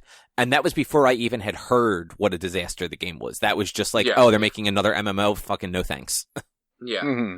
But, like, I always liked the concept of you can be every class with your one character. You don't need multiple characters and all this. This way, like, alright, if I don't want to be healer right now, I could be something else. But in 11, the grind was terrible, and then 14 came out, and I don't really remember hearing anything about it after it came out. I believe Shahed got it and a couple of other friends, they got it, but they didn't really talk about it. And I didn't really hear anything after its release until, like, a few months before Realm Reborn, when they finally announced it. And then that's when Shahed comes out and it's like, 14 was absolute garbage, but they've been working and building it up over the past 2 years. And that's when, like, we got into the beta tests, and I really fucking loved 14. Or at least a Realm Reborn, and I was like, this is great. This is a really good MMO. It's just, it blows your mind to see where they were and where they came from to where they are now. Or at least where they were when Vanilla Realm Reborn came out. Yeah, and seeing like the assets and everything they showed in the documentary, like the fact that there was like that fatigue system that made it impossible to grind, that quests were limited, so you could only do like a certain amount of quests in a day, and beyond that, like, you had to grind, but there was also the fatigue system. So like they literally made the game a chore to try to play. And then on top of that, it was just the UI was poorly designed. Apparently the map was useless. There were no jobs that were familiar to Final Fantasy. Like, there were no, like, black mage, white mage, any of that stuff. You couldn't ride chocobos. Like, every possible thing you could think of that would, like, signify Final Fantasy wasn't in that game. And it took Yoshida to come on and be like, yeah, there was no black mage or white mage. And it's like, this is Final Fantasy. Like, these are the classes I think of when I think of Final Fantasy. Like, you can't play these games and not ride a chocobo. It's an MMO. Like, if you have a mount, your first mount has to be a chocobo. Yeah, it's almost as if they tried to make this a cell phone game before cell phone games. Like, hey, come and play this, but you can only play for like 3 hours. If you want to play more, you're going to be playing at a disadvantage. Yeah. Like, and like, I understand the idea of, like, we don't, like, and even Yoshida talked about it, like, when he finished, at the end of the documentary, he's like, I don't want a game that feels like a chore. I want a game where people can go, play, and then stop when they want to stop. If they only play during the updates, they only play during the updates, and that is fine. That's the kind of game I want. And it felt like that's what they were trying to go for with that initial system. Like, hey, this is a game where we don't want people playing for more than a couple of hours a day, but then it turned into being just a complete failure on that aspect.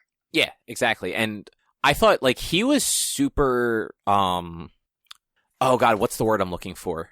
Like, sincere. Sincere is what I'm trying to think of. Yeah, he was very sincere the whole time. Like, anytime he was on talking, like, he wasn't trying to speak like an HR speak and, like, dance around things. He was like, I micromanaged the hell out of this. Please don't ever do what I do. Like, this was the worst possible way to make a game. But the game was broken, and I had a limited timeline, and the staff was already kind of, like, just depressed with the way the first one came out. So, like, every week, I would just get spreadsheets of everyone's tasks, and I would just look and see how long each thing took, so that the next week, I could give everybody, like, a revised timeline of, like, how long things would take to look, and it was a lot, and please don't do it. Yeah, he's like, this is not a way to manage, this is not a way to do this, but we had such a small timeline. We promised them this game on the PS3, and the PS3 lifecycle was going to die soon, so we needed to get it out in that time frame that we just, like, we had to push them. And then it was great, because he was like, and then after Realm Reborn came out, everyone took a breath of relief. And I looked at it and I was like, I'm sorry, we're not done. We're not done till the first expansion comes out. And he pushed them again for another two plus years for when Heavensward came out. And I, like, who knows if, like, things actually started to settle beyond that after then. And, like, they're not on that strict schedule. But, like, he kind of made it seem like he put them on that strict schedule through A Realm Reborn into Heavensward for quite a while before they actually, like, got maybe a break. Yeah, and to be fair, it doesn't sound like he was like, okay, everyone has to work like 13-hour days. Yeah. It was very much like he factored in like everything to like plan out like a day. Like he factored in 2 hours worth of meetings every day, and that includes like just random like two people standing at their desk like trying to decide like what the best animation look like. Like not really a real meeting, but still it's like it's time spent doing something other than coding that like needs to be done as part of the design process.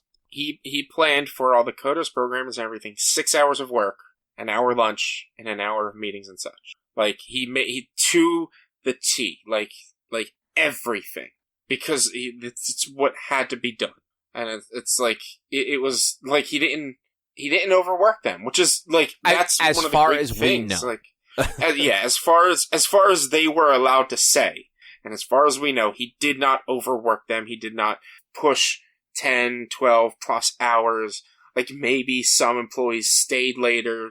Sometimes I'm sure to finish up that one final thing before the weekend or whatever.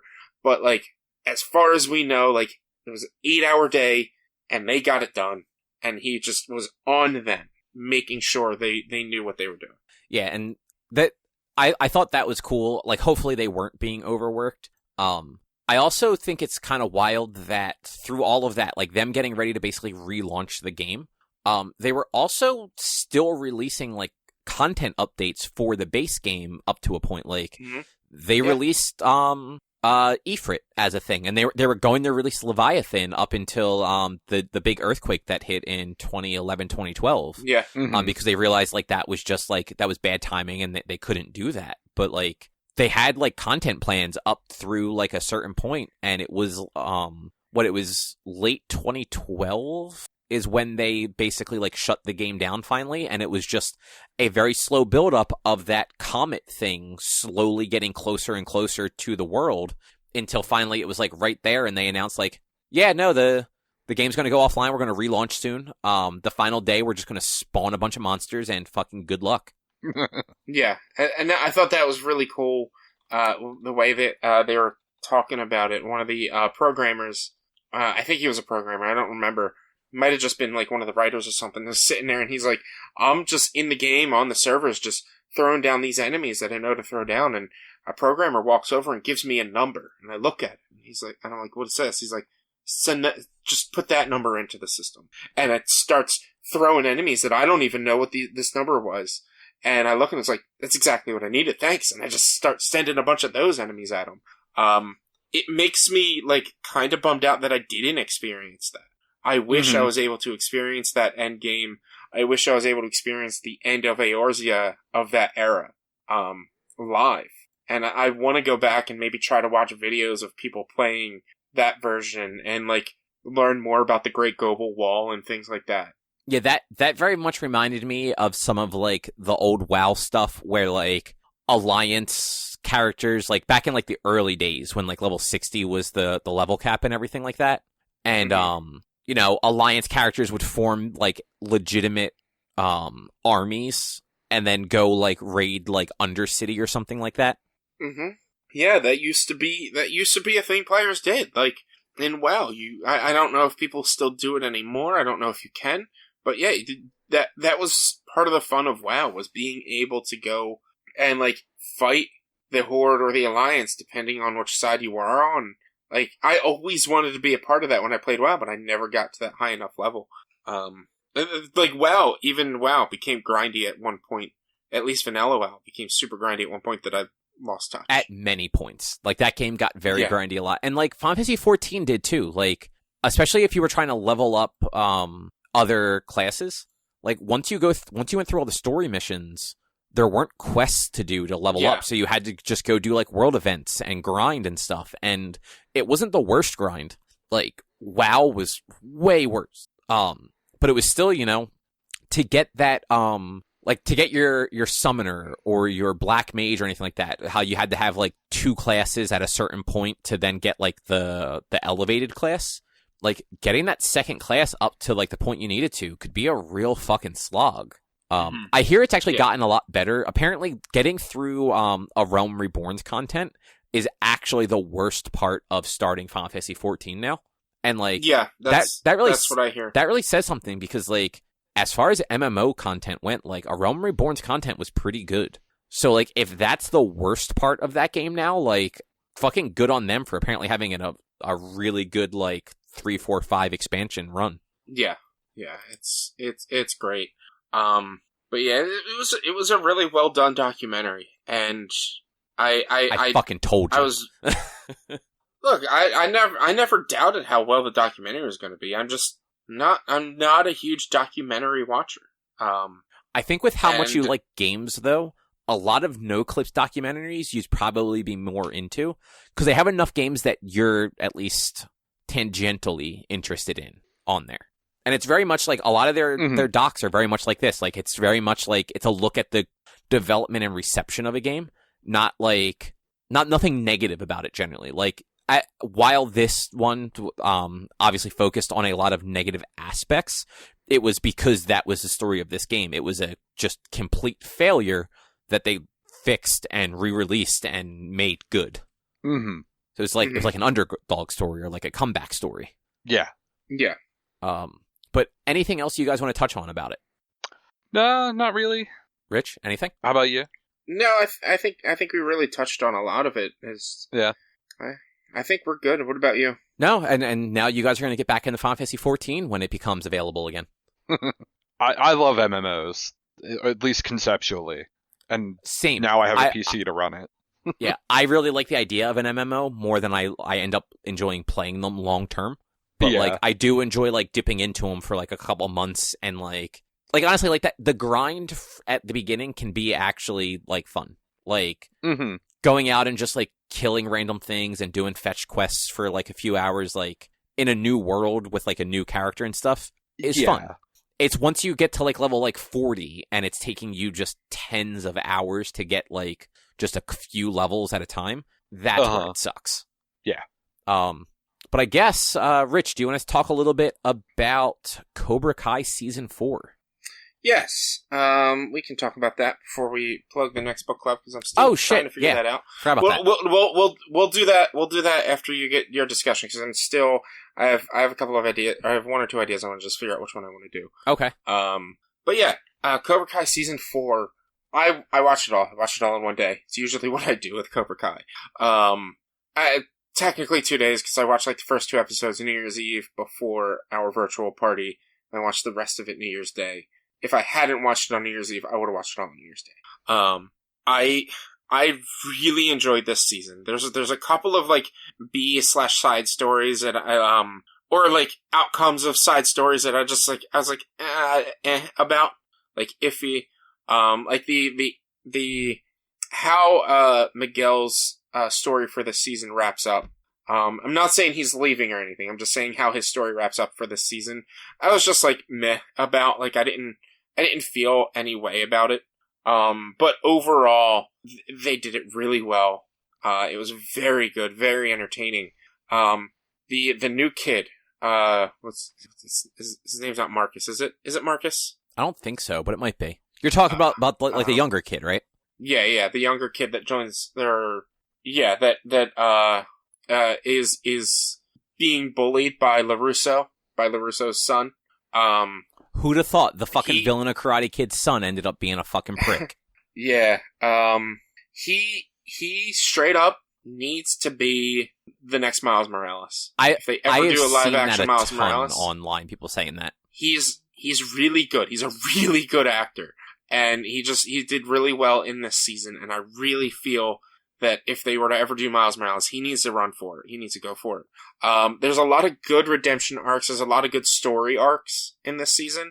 And just learning, or just going through the whole season with, what is the new villain's name? Terry Silver? Terry Silver. Yeah, going through and watching Terry Silver evolve throughout this season was fantastic. Yeah, so I have only watched up to episode 3. I just have I haven't had the time between getting in between work, getting in the documentary, some other stuff. Like I am surprised I managed to watch 3 episodes. Yeah. That's why I'm choosing my words wisely and saying words like evolve rather than something else, like how he changes through the season. Which that has started to happen a little bit already. Like, yeah. Like I'm interested to see if he ends up as the Terry Silver from 3, and how I'm actually really interested to see how him and Daniel end up interacting, because like do they go into like what happened in Karate Kid 3 in this season the way they went into what happened in Karate Kid 2 last season? They touched on Karate Kid 3 a little bit last season, but they did touch on 3 a lot this season because... Okay, good. Cause just... That's yeah. But, well, because of what happens in 3 where, like, Terry Silver comes in and kind of, like, takes over Cobra Kai after Kreese, like, just fucking fails miserably and gets beat up by an old man. Like, he is almost more of a villain in 3 than Kreese was in 2, because, like, he basically, like, forces Daniel into the tournament, but then, like, trains him because Mr. Miyagi won't. But, like, some of the worst training he could have gotten for, like, how he was taught to fight. To the point where, like, I almost feel like he should have, like, just anxiety issues being around that guy. I'm not going to speak too much, but, like, their interactions from 3 play a big part in their interactions in this season, which is good to hear. I'm looking forward to watching the rest of it. I told you on like Messenger, I was not really feeling in those first 2 episodes that they happened in that like B plot with the LaRusso son and the new kid. Like it felt very, very predictable, and like it still does. And frankly, a lot of this show is very predictable, unnecessary drama. Like with how often people just like see a thing happen, and rather than being any sort of fucking level-headed human about it, they go off in the complete opposite direction at just full fucking speed is mind-blowing. But it works for some stupid fucking reason. Yeah. Like every time something happens in the show, I'm just like, oh, this is going to cause like a split, or like, oh, these two are like laughing at a joke. Such and such is going to come in now and get the wrong impression, and there's going to be a fight. And, like, it happens every fucking time, but it's still entertaining every fucking time. Also, I only just realized, like, this season that Daniel's wife is fucking Sheldon's sister from The Big Bang Theory. Yeah. Did not realize that until this season. But, yeah, I'm glad that you enjoyed the whole season. The new kid's name is Kenny. He's played by Dallas Dupree Young. Right, and his brother is one of the kids that Robbie met in Juvie, so... Yeah, I wasn't sure. I couldn't remember if you knew that yet. Yeah, so, like Robbie has already interacted with the kid. Like, they had their little, like, training session, and and the kid sucker punched the one douchey bully kid. Yeah. Not the one his age, like, the shitty bully that's part of Cobra Kai, like, the one Asian kid. Yeah, yes. Kenny's in Cobra Kai now. Yeah. He's part of Cobra Kai. Okay. Yeah, he sucker punched that guy, and then Kreese was just like, all right, take off your fucking shoes, like, get on the mat. Mm-hmm. It's going to be very interesting to see where they go from here. Apparently season 5's already done. Is it? It's already filmed. It's already filmed. It's filmed. It's just probably in post-production at this point. It seems like they're Netflixing it, so it's going to be maybe twice a year kind of show. Which I wouldn't be mad at, because it's short seasons. And unless they cancel it after season 5. Unless they cancel it after season 5. It's Netflix. Netflix only gives shows 3 seasons. This would be the 3rd season. According to Colbert on Tuesday, maybe Monday, because he had Machio on one of the days this week. According to Colbert, this is Netflix's biggest show. Like, they would be stupid to cancel this after 5 seasons. It's Netflix, though, like, they're weird. So, like, it might be their best viewing show. Like, and, like, Netflix doesn't release any sort of, like, statistics for that unless they really, really want to. The problem is, if they're not getting new subscribers, then they don't give a fuck. And at this point, there just aren't that many new subscribers left. That's the thing. They need to, instead of worry about new subscribers, worry about viewer count, because there's not a lot of people that don't have a Netflix. Yeah, but for them, it's very much because like they've canceled like shows that had huge viewerships before, just because like it wasn't worth the cost to make the show because they weren't seeing new subscriptions coming from it. Yeah, and like that sucks. Like I get it. Like that's kind of how you have to make. Like that's the only way that you're making more money. Like if you have 100 subscribers and all 100 of them watch a show, you're not making anything extra off of them for the amount of time you spent making the show. But if that show brings in 10 new subscribers, you made 10 times the money you did prior. Yeah. But yeah, I like that show. I hope it doesn't get canceled next season. And like they did. I don't know if you've seen online. Machio has said a couple times like he doesn't ever want to see Jackie Chan or Jaden Smith show up on the show, but he's totally fine if Hilary Swank wants to come on. I mean, I agree with that. I'm not saying that I don't like. I thought the Jackie Chan and Jaden Smith movie was fine, but it was just straight up a rehash. Yeah, and it's just in China. Yeah, it's a different sort of thing too, and because it was very much like a reboot ish of it, it wouldn't really make sense to have them show up. But like, yeah, the next Karate Kid, it was Pat Morita as Mr. Miyagi. It was a continuation of like that story and universe. Because I think they even allude to Daniel in it. I think they do a few times. And so, like, this is kind of got to be like the Miyagi saga. Like, it took you 3 tries to not say Sagi. No, I made fun of myself the second time. Oh, okay. Like, yeah, I knew what I was saying the second time, and then I corrected myself the third time. Say that 5 times fast, man. It's a tongue twister. I'll take your word for it. But yeah, it's definitely check it out. Yeah, if you have not watched Cobra Kai at all, it is such a great show. Seasons 1 through 3 were all created initially for YouTube TV. And I had to wait like 2 years. It was YouTube Red and then YouTube Premium. Red. Yeah.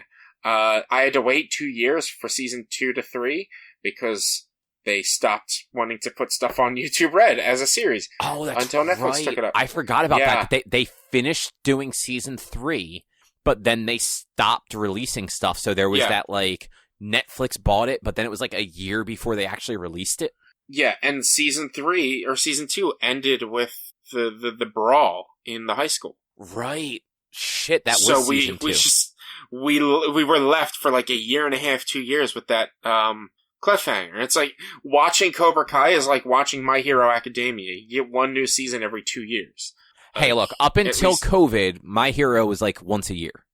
Yeah, now the new season isn't going to be until next fall, or until this upcoming fall. Which is when the last season was.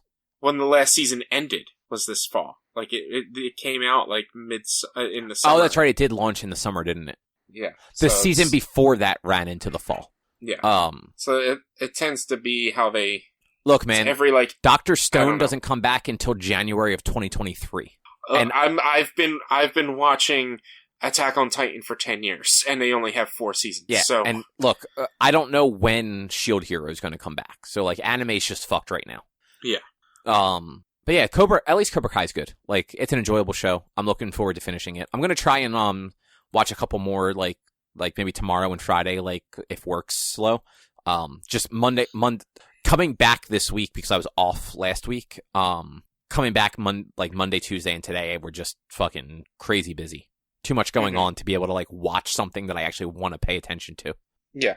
But I guess the next thing we're going to talk about is some of the movies I watched on New Year's Eve. Yeah, let's what the hell is Pig? Oh God, you don't know what Pig is? I don't think so. All right. What are your thoughts on John Wick? Yes. Oh, is this? No, this isn't the Key and Peele one, is it? No. That was called Keanu. No, so this is it is Nicolas Cage. Okay. Is a truffle hunter in the Pacific Northwest. So like Portland area. He has a truffle pig that is his best friend. His truffle pig gets stolen The movie is him traveling around Portland trying to find his fucking pig. And I love it. so all of the blurbs and stuff and like the synopsis for this movie leading up to it made it sound like he was going to be just kicking ass like John Wick. And it's set up like that. He does not fight at all in this. It's great. It's such a good fucking movie. It's very dramatic. He's basically a recluse. He lives in a cabin. He has no power or anything like that. He doesn't even sell the truffles he finds for money, it seems like. He sells them for, like, supplies. So, like, this kid who's, like, in the exotic mushroom trade, comes up with, like, boxes of, like, supplies for him and gets the truffles in return. Yeah. And somebody finds out about this truffle pig he has because this guy basically, the impression you get is that he finds the best truffles, compared to the other farms out there that are doing that stuff. And what you find out as the movie goes on was, like, he used to be, like, a super prominent chef in the Portland area, like, 15 years prior. Like, he is, like, a 5-star chef. And something happens, he gives it all up and goes and lives with his pig in the mountains. And, this is dumb. Like, I hate it. No, I love it. so good. He, like, at one point he goes to, it's an underground fight club for chefs. And do they actually fight, or do they cook? No, Is they it a fight. cook-off? Like, they fight, like, Fight Club fight. It's fucking brutal. Basically, this whole movie, he is covered in blood and dirt because he just keeps getting punched in the face. And just, he never cleans himself up. Like, the whole movie, he, like, at one point, like, he's sitting in this super fancy restaurant, and he's just dirty, covered in blood, wearing, like, the same old clothes he uses to forage for mushrooms. Like, drinking this glass of red wine and ordering deconstructed, scallops. Mm-hmm. And then, like, critiquing them. Like, the chef comes out and he fucking critiques the food. It's great. It's so dumb. I mean, it's on Hulu. So I may have to check it out at some point. It's very good.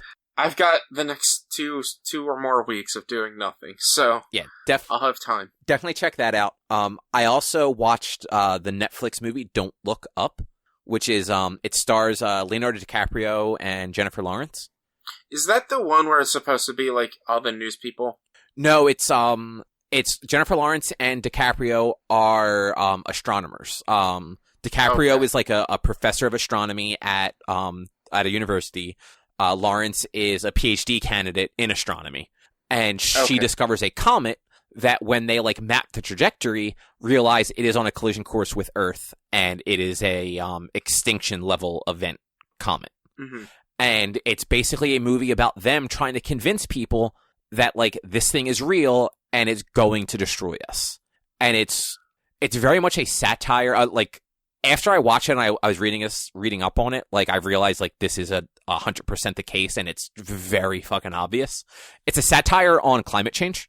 And basically how scientists know that climate change is a problem, and they keep telling everybody else that it's a problem, but everybody else, being the government and corporations, are just like, nah, it's fine. Like, here's these other things we're going to do instead that will just make climate change worse.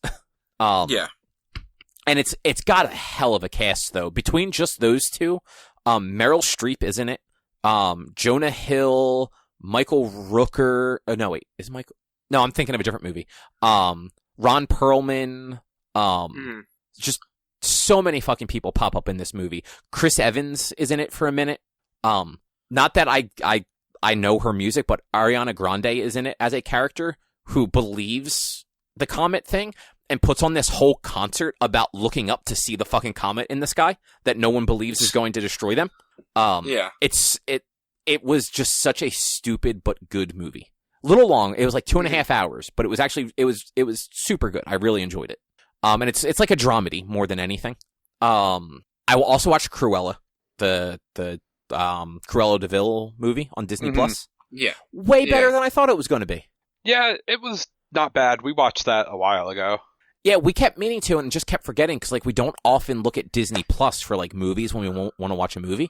Yeah. But, like, Emma Stone was really good in that, and I kind of like the twists they put on it. It definitely... I hated Maleficent. I couldn't even watch the whole thing. It was so fucking bad. So, like, I didn't have, like, high hopes for this one, but, like, I was pleasantly surprised at how much I enjoyed this one. I mean, you also don't like Angelina Jolie, so... And Like, but so that's the thing. She's she's like the only character in that movie for most of it. We've been over this before. It's not that I dislike Angelina Jolie. I think she's a good actress. She does not do any movies I like. It's just like all the movies she's in just happen to be not good as far as I'm concerned. Except for Hackers. Hackers, fantastic fucking movie. Stupid, fucking fantastic. Hack the world, guys. Hack the world. And apparently they're making a Cruella too. So there's that. No, I didn't think it did that well to do a Cruella too. Well, it was straight to Disney Plus, I believe. Because it came out like back over the summer. But yeah, like it reviewed well enough and did well enough that they're going to do a sequel. So like that's cool. And that movie also had a pretty good cast. But like the thing I really want to talk about, guys, Fast 9, the Fast and Furious saga. Mm-hmm. I'm going to spoil it. So if you have not seen Fast and Furious 9, maybe jump ahead a little bit. Look, if you haven't seen Fast and Furious 9, such as myself, it's fine. You're still going to watch Fast and Furious 9 when you're ready to watch Fast and Furious 9. Yeah, I'm not going to put timestamps or anything in this, so like just jump ahead a few minutes because I'm not going to spoil it for too long. But like starting now. They fucking went to space, guys. They did it in the most like bullshit Fast and Furious way possible. Of course. It was the dumbest shit. So only Tej and Roman go to space, I should say. Not everybody, just those two. In a fucking like Ford Fiera or something like that. That's literally just got a fucking rocket strapped to the top of it. They're wearing like old school like scuba diving equipment because they can't get fucking actual spacesuits. So those are the next best thing. And they have like a big like Air Force plane, like the sort of things that would have like a bunch of tanks in it. Like the plane, basically, it was a more armored version of the plane that they make blow up at the end of Fast and Furious 6. Okay. So they have that flying at a high altitude that when they get to the right altitude, they disengage from the top of this plane and then turn their rocket fucking on to shoot into the outer atmosphere so that they can fucking attack a satellite. Yeah. Yeah, I mean... So their plan is they have these super powerful magnets that they're going to go like knock it, basically like fry it with the magnets. But they didn't account for something exiting Earth's atmosphere and it's fucked the magnets up. So they fucking burn NOS to jettison themselves through the goddamn satellite. Oh man, I gotta watch it. They also, I'm not gonna spoil how they do this. The way they bring Han back is the dumbest shit. Like, I am so glad Han is back. I fucking hate how they did it. I mean, yeah. And then, I have another bone to pick. Beginning of the movie, they have one of their like everyone's driving a different type of car moment, and they're driving through the fucking jungle in another country, right? Tej and Ramsey are driving in like an off-road Jeep sort of thing, like a Bronco or something smaller than a Hummer, but like something like that, something that's not armored but definitely meant to be off-roading. Roman basically driving a fucking like armored tank, like a bigger version of Nolan's Batmobile, essentially. Doesn't have like guns or anything on it, but just this big armored fucking behemoth. Letty driving a dirt bike. So like also, it works. Like it's meant to be off-road. It works well in like the jungle stuff. Dom, fucking American Muscle. He was driving like a Dodge Challenger or something stupid like that in the goddamn jungle. Yeah, I mean I did that in Forza. That's fine. But like it is the dumbest shit. And then when John Cena shows up, he is also driving a fucking race car in the goddamn jungle off-roading. And they're both like burning NOS and shit. Like, what the fuck? At some point, Cobb, you have to get to a level of suspension of disbelief and just roll with it. Like, oh no, I'm totally there for the disbelief. Like, when Dom has to jump a giant gap between two mountains in his fucking American Muscle car, totally there for that. Like, sure. Like he burns NOS and then like hooks like a thing so that it swings him across, like fucking whatever. Like I can buy that. But like there's no way that car drives that well through like the jungle. I mean, it depends on how heavy those cars are. The heavier it is, the better it would drive in the jungle. Because it would have better grip on so the... Dom's may have been heavy enough, but like John Cena's looked more like a race car than like the muscle cars that Dom tends to drive.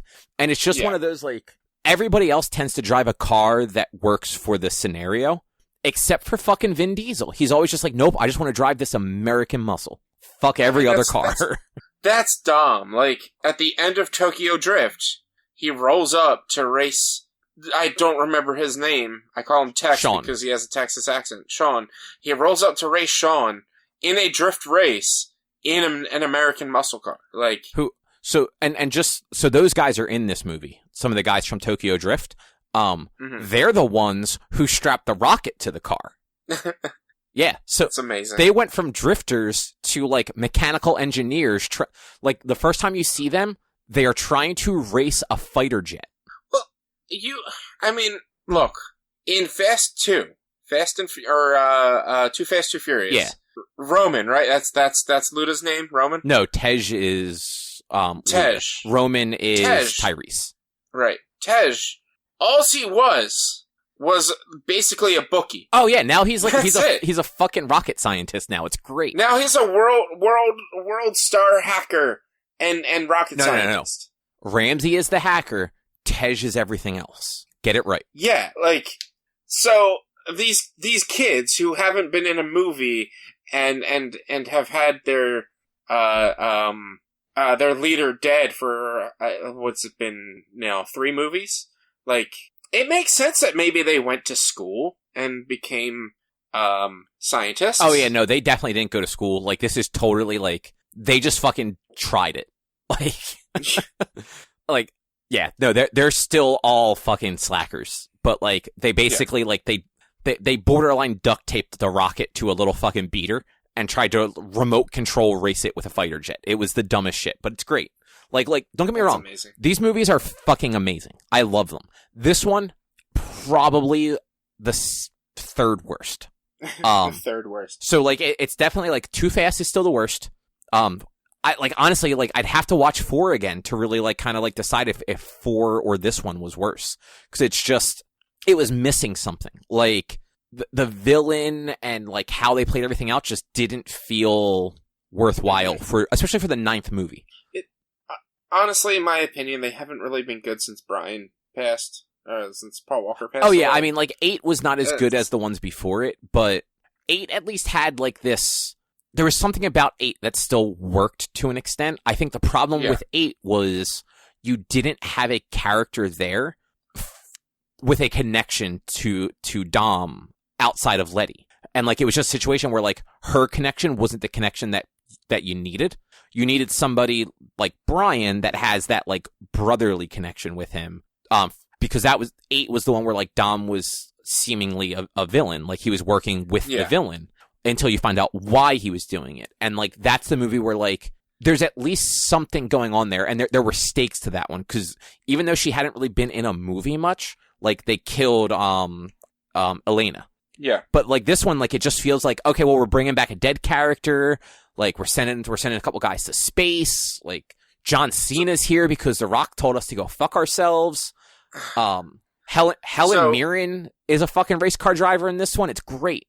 But, like, the plot is just, like, the whole John Cena side of it. Like, Dom having a brother, I think that's what breaks it. Because they also split the movie up with flashbacks of... So, how well do you remember Fast and Furious 1? Very... I'd say, like, I wouldn't be able to recite it scene for scene, but I would remember and recognize pretty much every scene. All right, so... If you get what I'm saying. In Fast and Furious 1, before... Actually, I think it's before. I might have my timing wrong. At one point, Dom is telling Brian about about his dad and how he went to jail. It was definitely before he knew that Brian was a cop, because it was when they were looking at the car in the garage, like, midway through the movie. Yeah. And he basically says that, like, his dad died in a race, and that the when he saw the other driver that was responsible for it, he just kind of like blacked out and just beat him with a wrench until he was essentially like crippled. Like the dude couldn't drive anymore. He was a janitor going forward. Like that's the only thing he could do. And Dom like went to jail for like a year or 2 or whatever. They show us that in this movie, and it definitely changes the tone of that scene from the first movie. because it doesn't play out the way that they talked about it 20 years ago. And it's very much like it could very easily be like that's just how Dom remembers it. But like it's different than that. And like it definitely feels different. It's not just a Dom lost his temper and beat a man crippled a man with a wrench. Like he was pushed to do that. Like he definitely took it too far, but like the guy was being a piece of shit about some stuff and actually started the fight. Dom just finished it. They've also gotten to this point where they keep redeeming villains in this movie in a way that, like, they just need to stop. Like, The Rock being redeemed and being, like, quote-unquote part of the team worked in 5 and going forward because, like, he was never a villain. They were the villains. Like, they were the bad guys in that movie. He was the police. And it just so happened there was a bigger villain for them to all take on. Well, you do know Dominic Toretto's just Goku, but an actual decent father. So... Do we know he's a good father? I mean, I don't know, because the only time we've seen him be a father was to save his son in Fate, so... Yeah, and, like, his kid's in it a little in the very beginning of this one. Yeah. And, like, they do kind of work out, like, I guess, like, a little bit of spoilers, again, if you want to jump ahead, like, a minute. So they bring, like, Mia's in it. Like, they talk about that in all the promotional stuff. And it works because she, like, it's her brother, too. Like, John Cena is also her brother. And, like, they very much dance around, like, the fact that Brian's not there. Like, they don't just pretend that he's not there. Like, they talk about him. So at one point when they're all on the mission, like, she actually says, like, your son's safe. Like, he's as safe as he can be. He's with Brian. And then at the very end of the movie when they're having a barbecue, because they always fucking have a barbecue at the end of these things.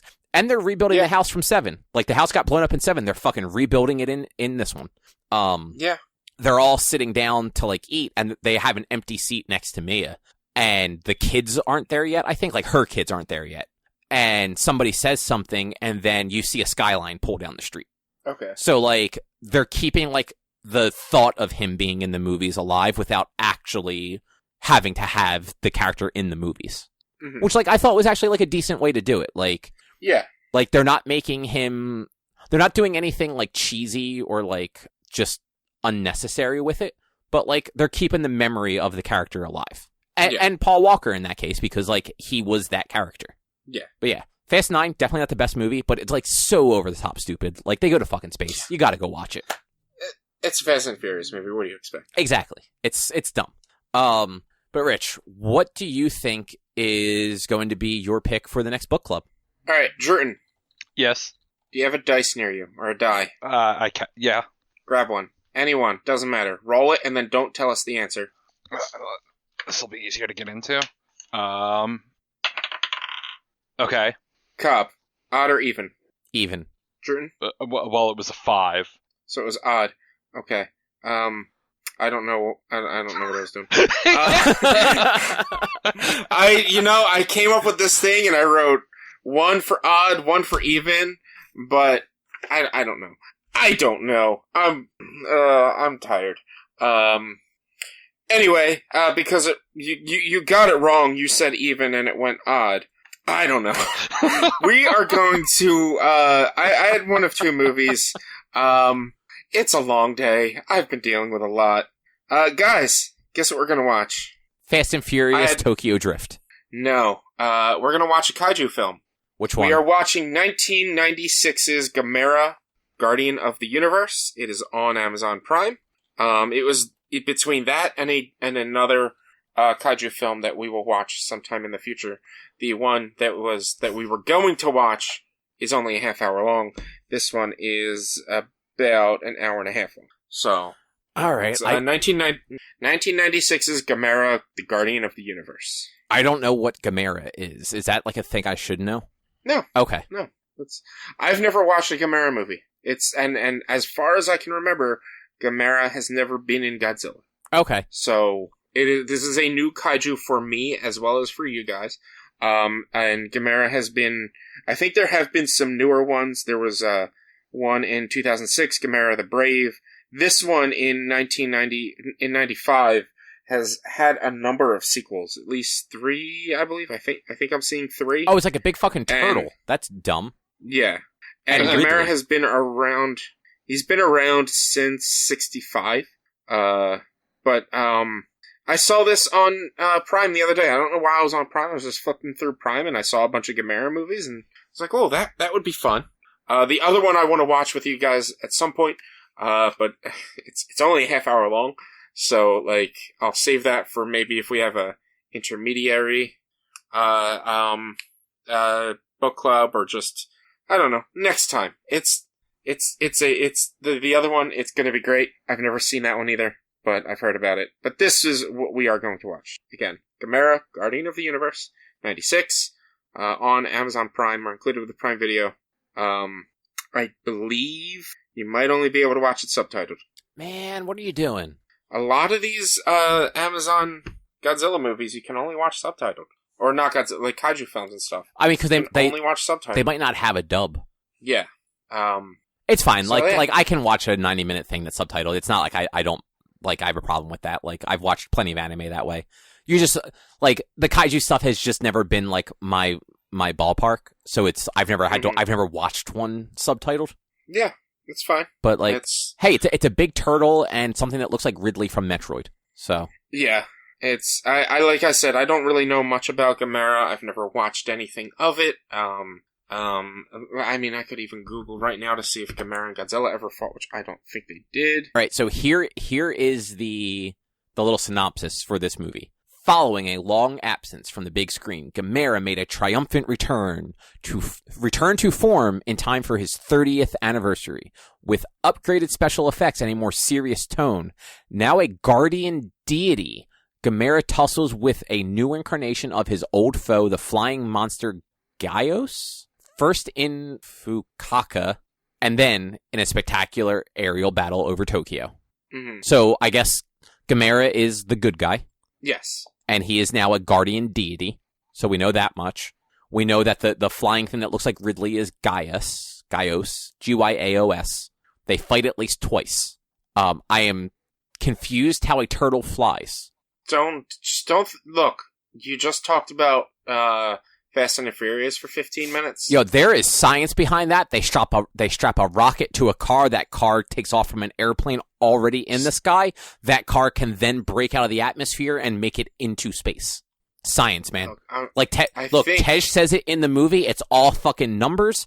As long as the numbers work, it's possible. I think Gamera farts fire, and that's how he flies. Are you being serious? I don't know. Look up the box art for Gamera vs. Jiger, Jiger, or maybe Yeager. Just look up the box art for that. And that might, I think that might be how he flies. He farts fire. Oh no! There it is. This is great. His legs go into his shell. Oh, and they shoot out of the thing? He shoots out of his shell. Oh, you know That's why great. you probably... So there was a Gamera vs. Godzilla film in 1972. Yeah, it's Gamera vs. Godzilla, not Godzilla vs. Gamera. So I've never watched it, and I just looked it up, and I can't find it to be viewed anymore. So they're from rival studios. So Toho does all the Godzilla. Daiei apparently does the Gamera stuff, which is why they weren't in stuff previously. Yeah. So that explains that. But okay, so I guess that would be on the 20th. So what we will be talking about on the 19th, and it will be on our episode released on January 20th. We'll talk about Gamera, Guardian of the Universe. Yes. Drew, on a scale of 1 to 10, how excited are you about that? Like a 6. Okay. That is more than I thought. I don't dislike the kaiju stuff, but I just don't go out of my way to watch it. Yeah, that's fair. I mean, that's same. Like, I don't dislike it per se. It's just not a thing that, like, I care for. Look, you know what? I'll give you a little hint about the other one that I was thinking we were going to watch. It's called Howl from Beyond the Fog, and it is the people are puppets, but the kaiju is a person in a costume. But the guy who made the costume for this movie, I believe it was a Kickstarted movie. It is a Japanese or just from the East movie. The guy who made the costume was the guy who made the original Godzilla costumes. So, like, but it's only a half hour long. But yeah, it's a puppet movie with a human kaiju. Nice. But no, we're doing Gamera instead. We'll do Howl some other time. But yeah, I guess that is probably a show then. Yeah, sounds like it. All right. Well, in that case, if you would like to see more or find more of our content, because I guess we don't have a lot of video content, if you would like to see more of our content, you can head over to www.one-quest.com. You can also help us by supporting us at patreon.com/onequest. If you can't support us there with your dollars, though, you can go to your favorite podcast platform, like Apple Podcasts, Google Podcasts, Spotify, Stitcher, all the fun podcast platforms. Rate us, review us, subscribe to us. All that stuff helps a whole bunch. You can also find us on social media, facebook.com/onequestonline or at @one_quest on Twitter and Instagram. Our YouTube channel is youtube.com/onequestvideo, and you can always send us an email to social@one-quest.com. But otherwise, we will be back next week with something else to talk about. Thanks for listening. Bye. Bye. See yas.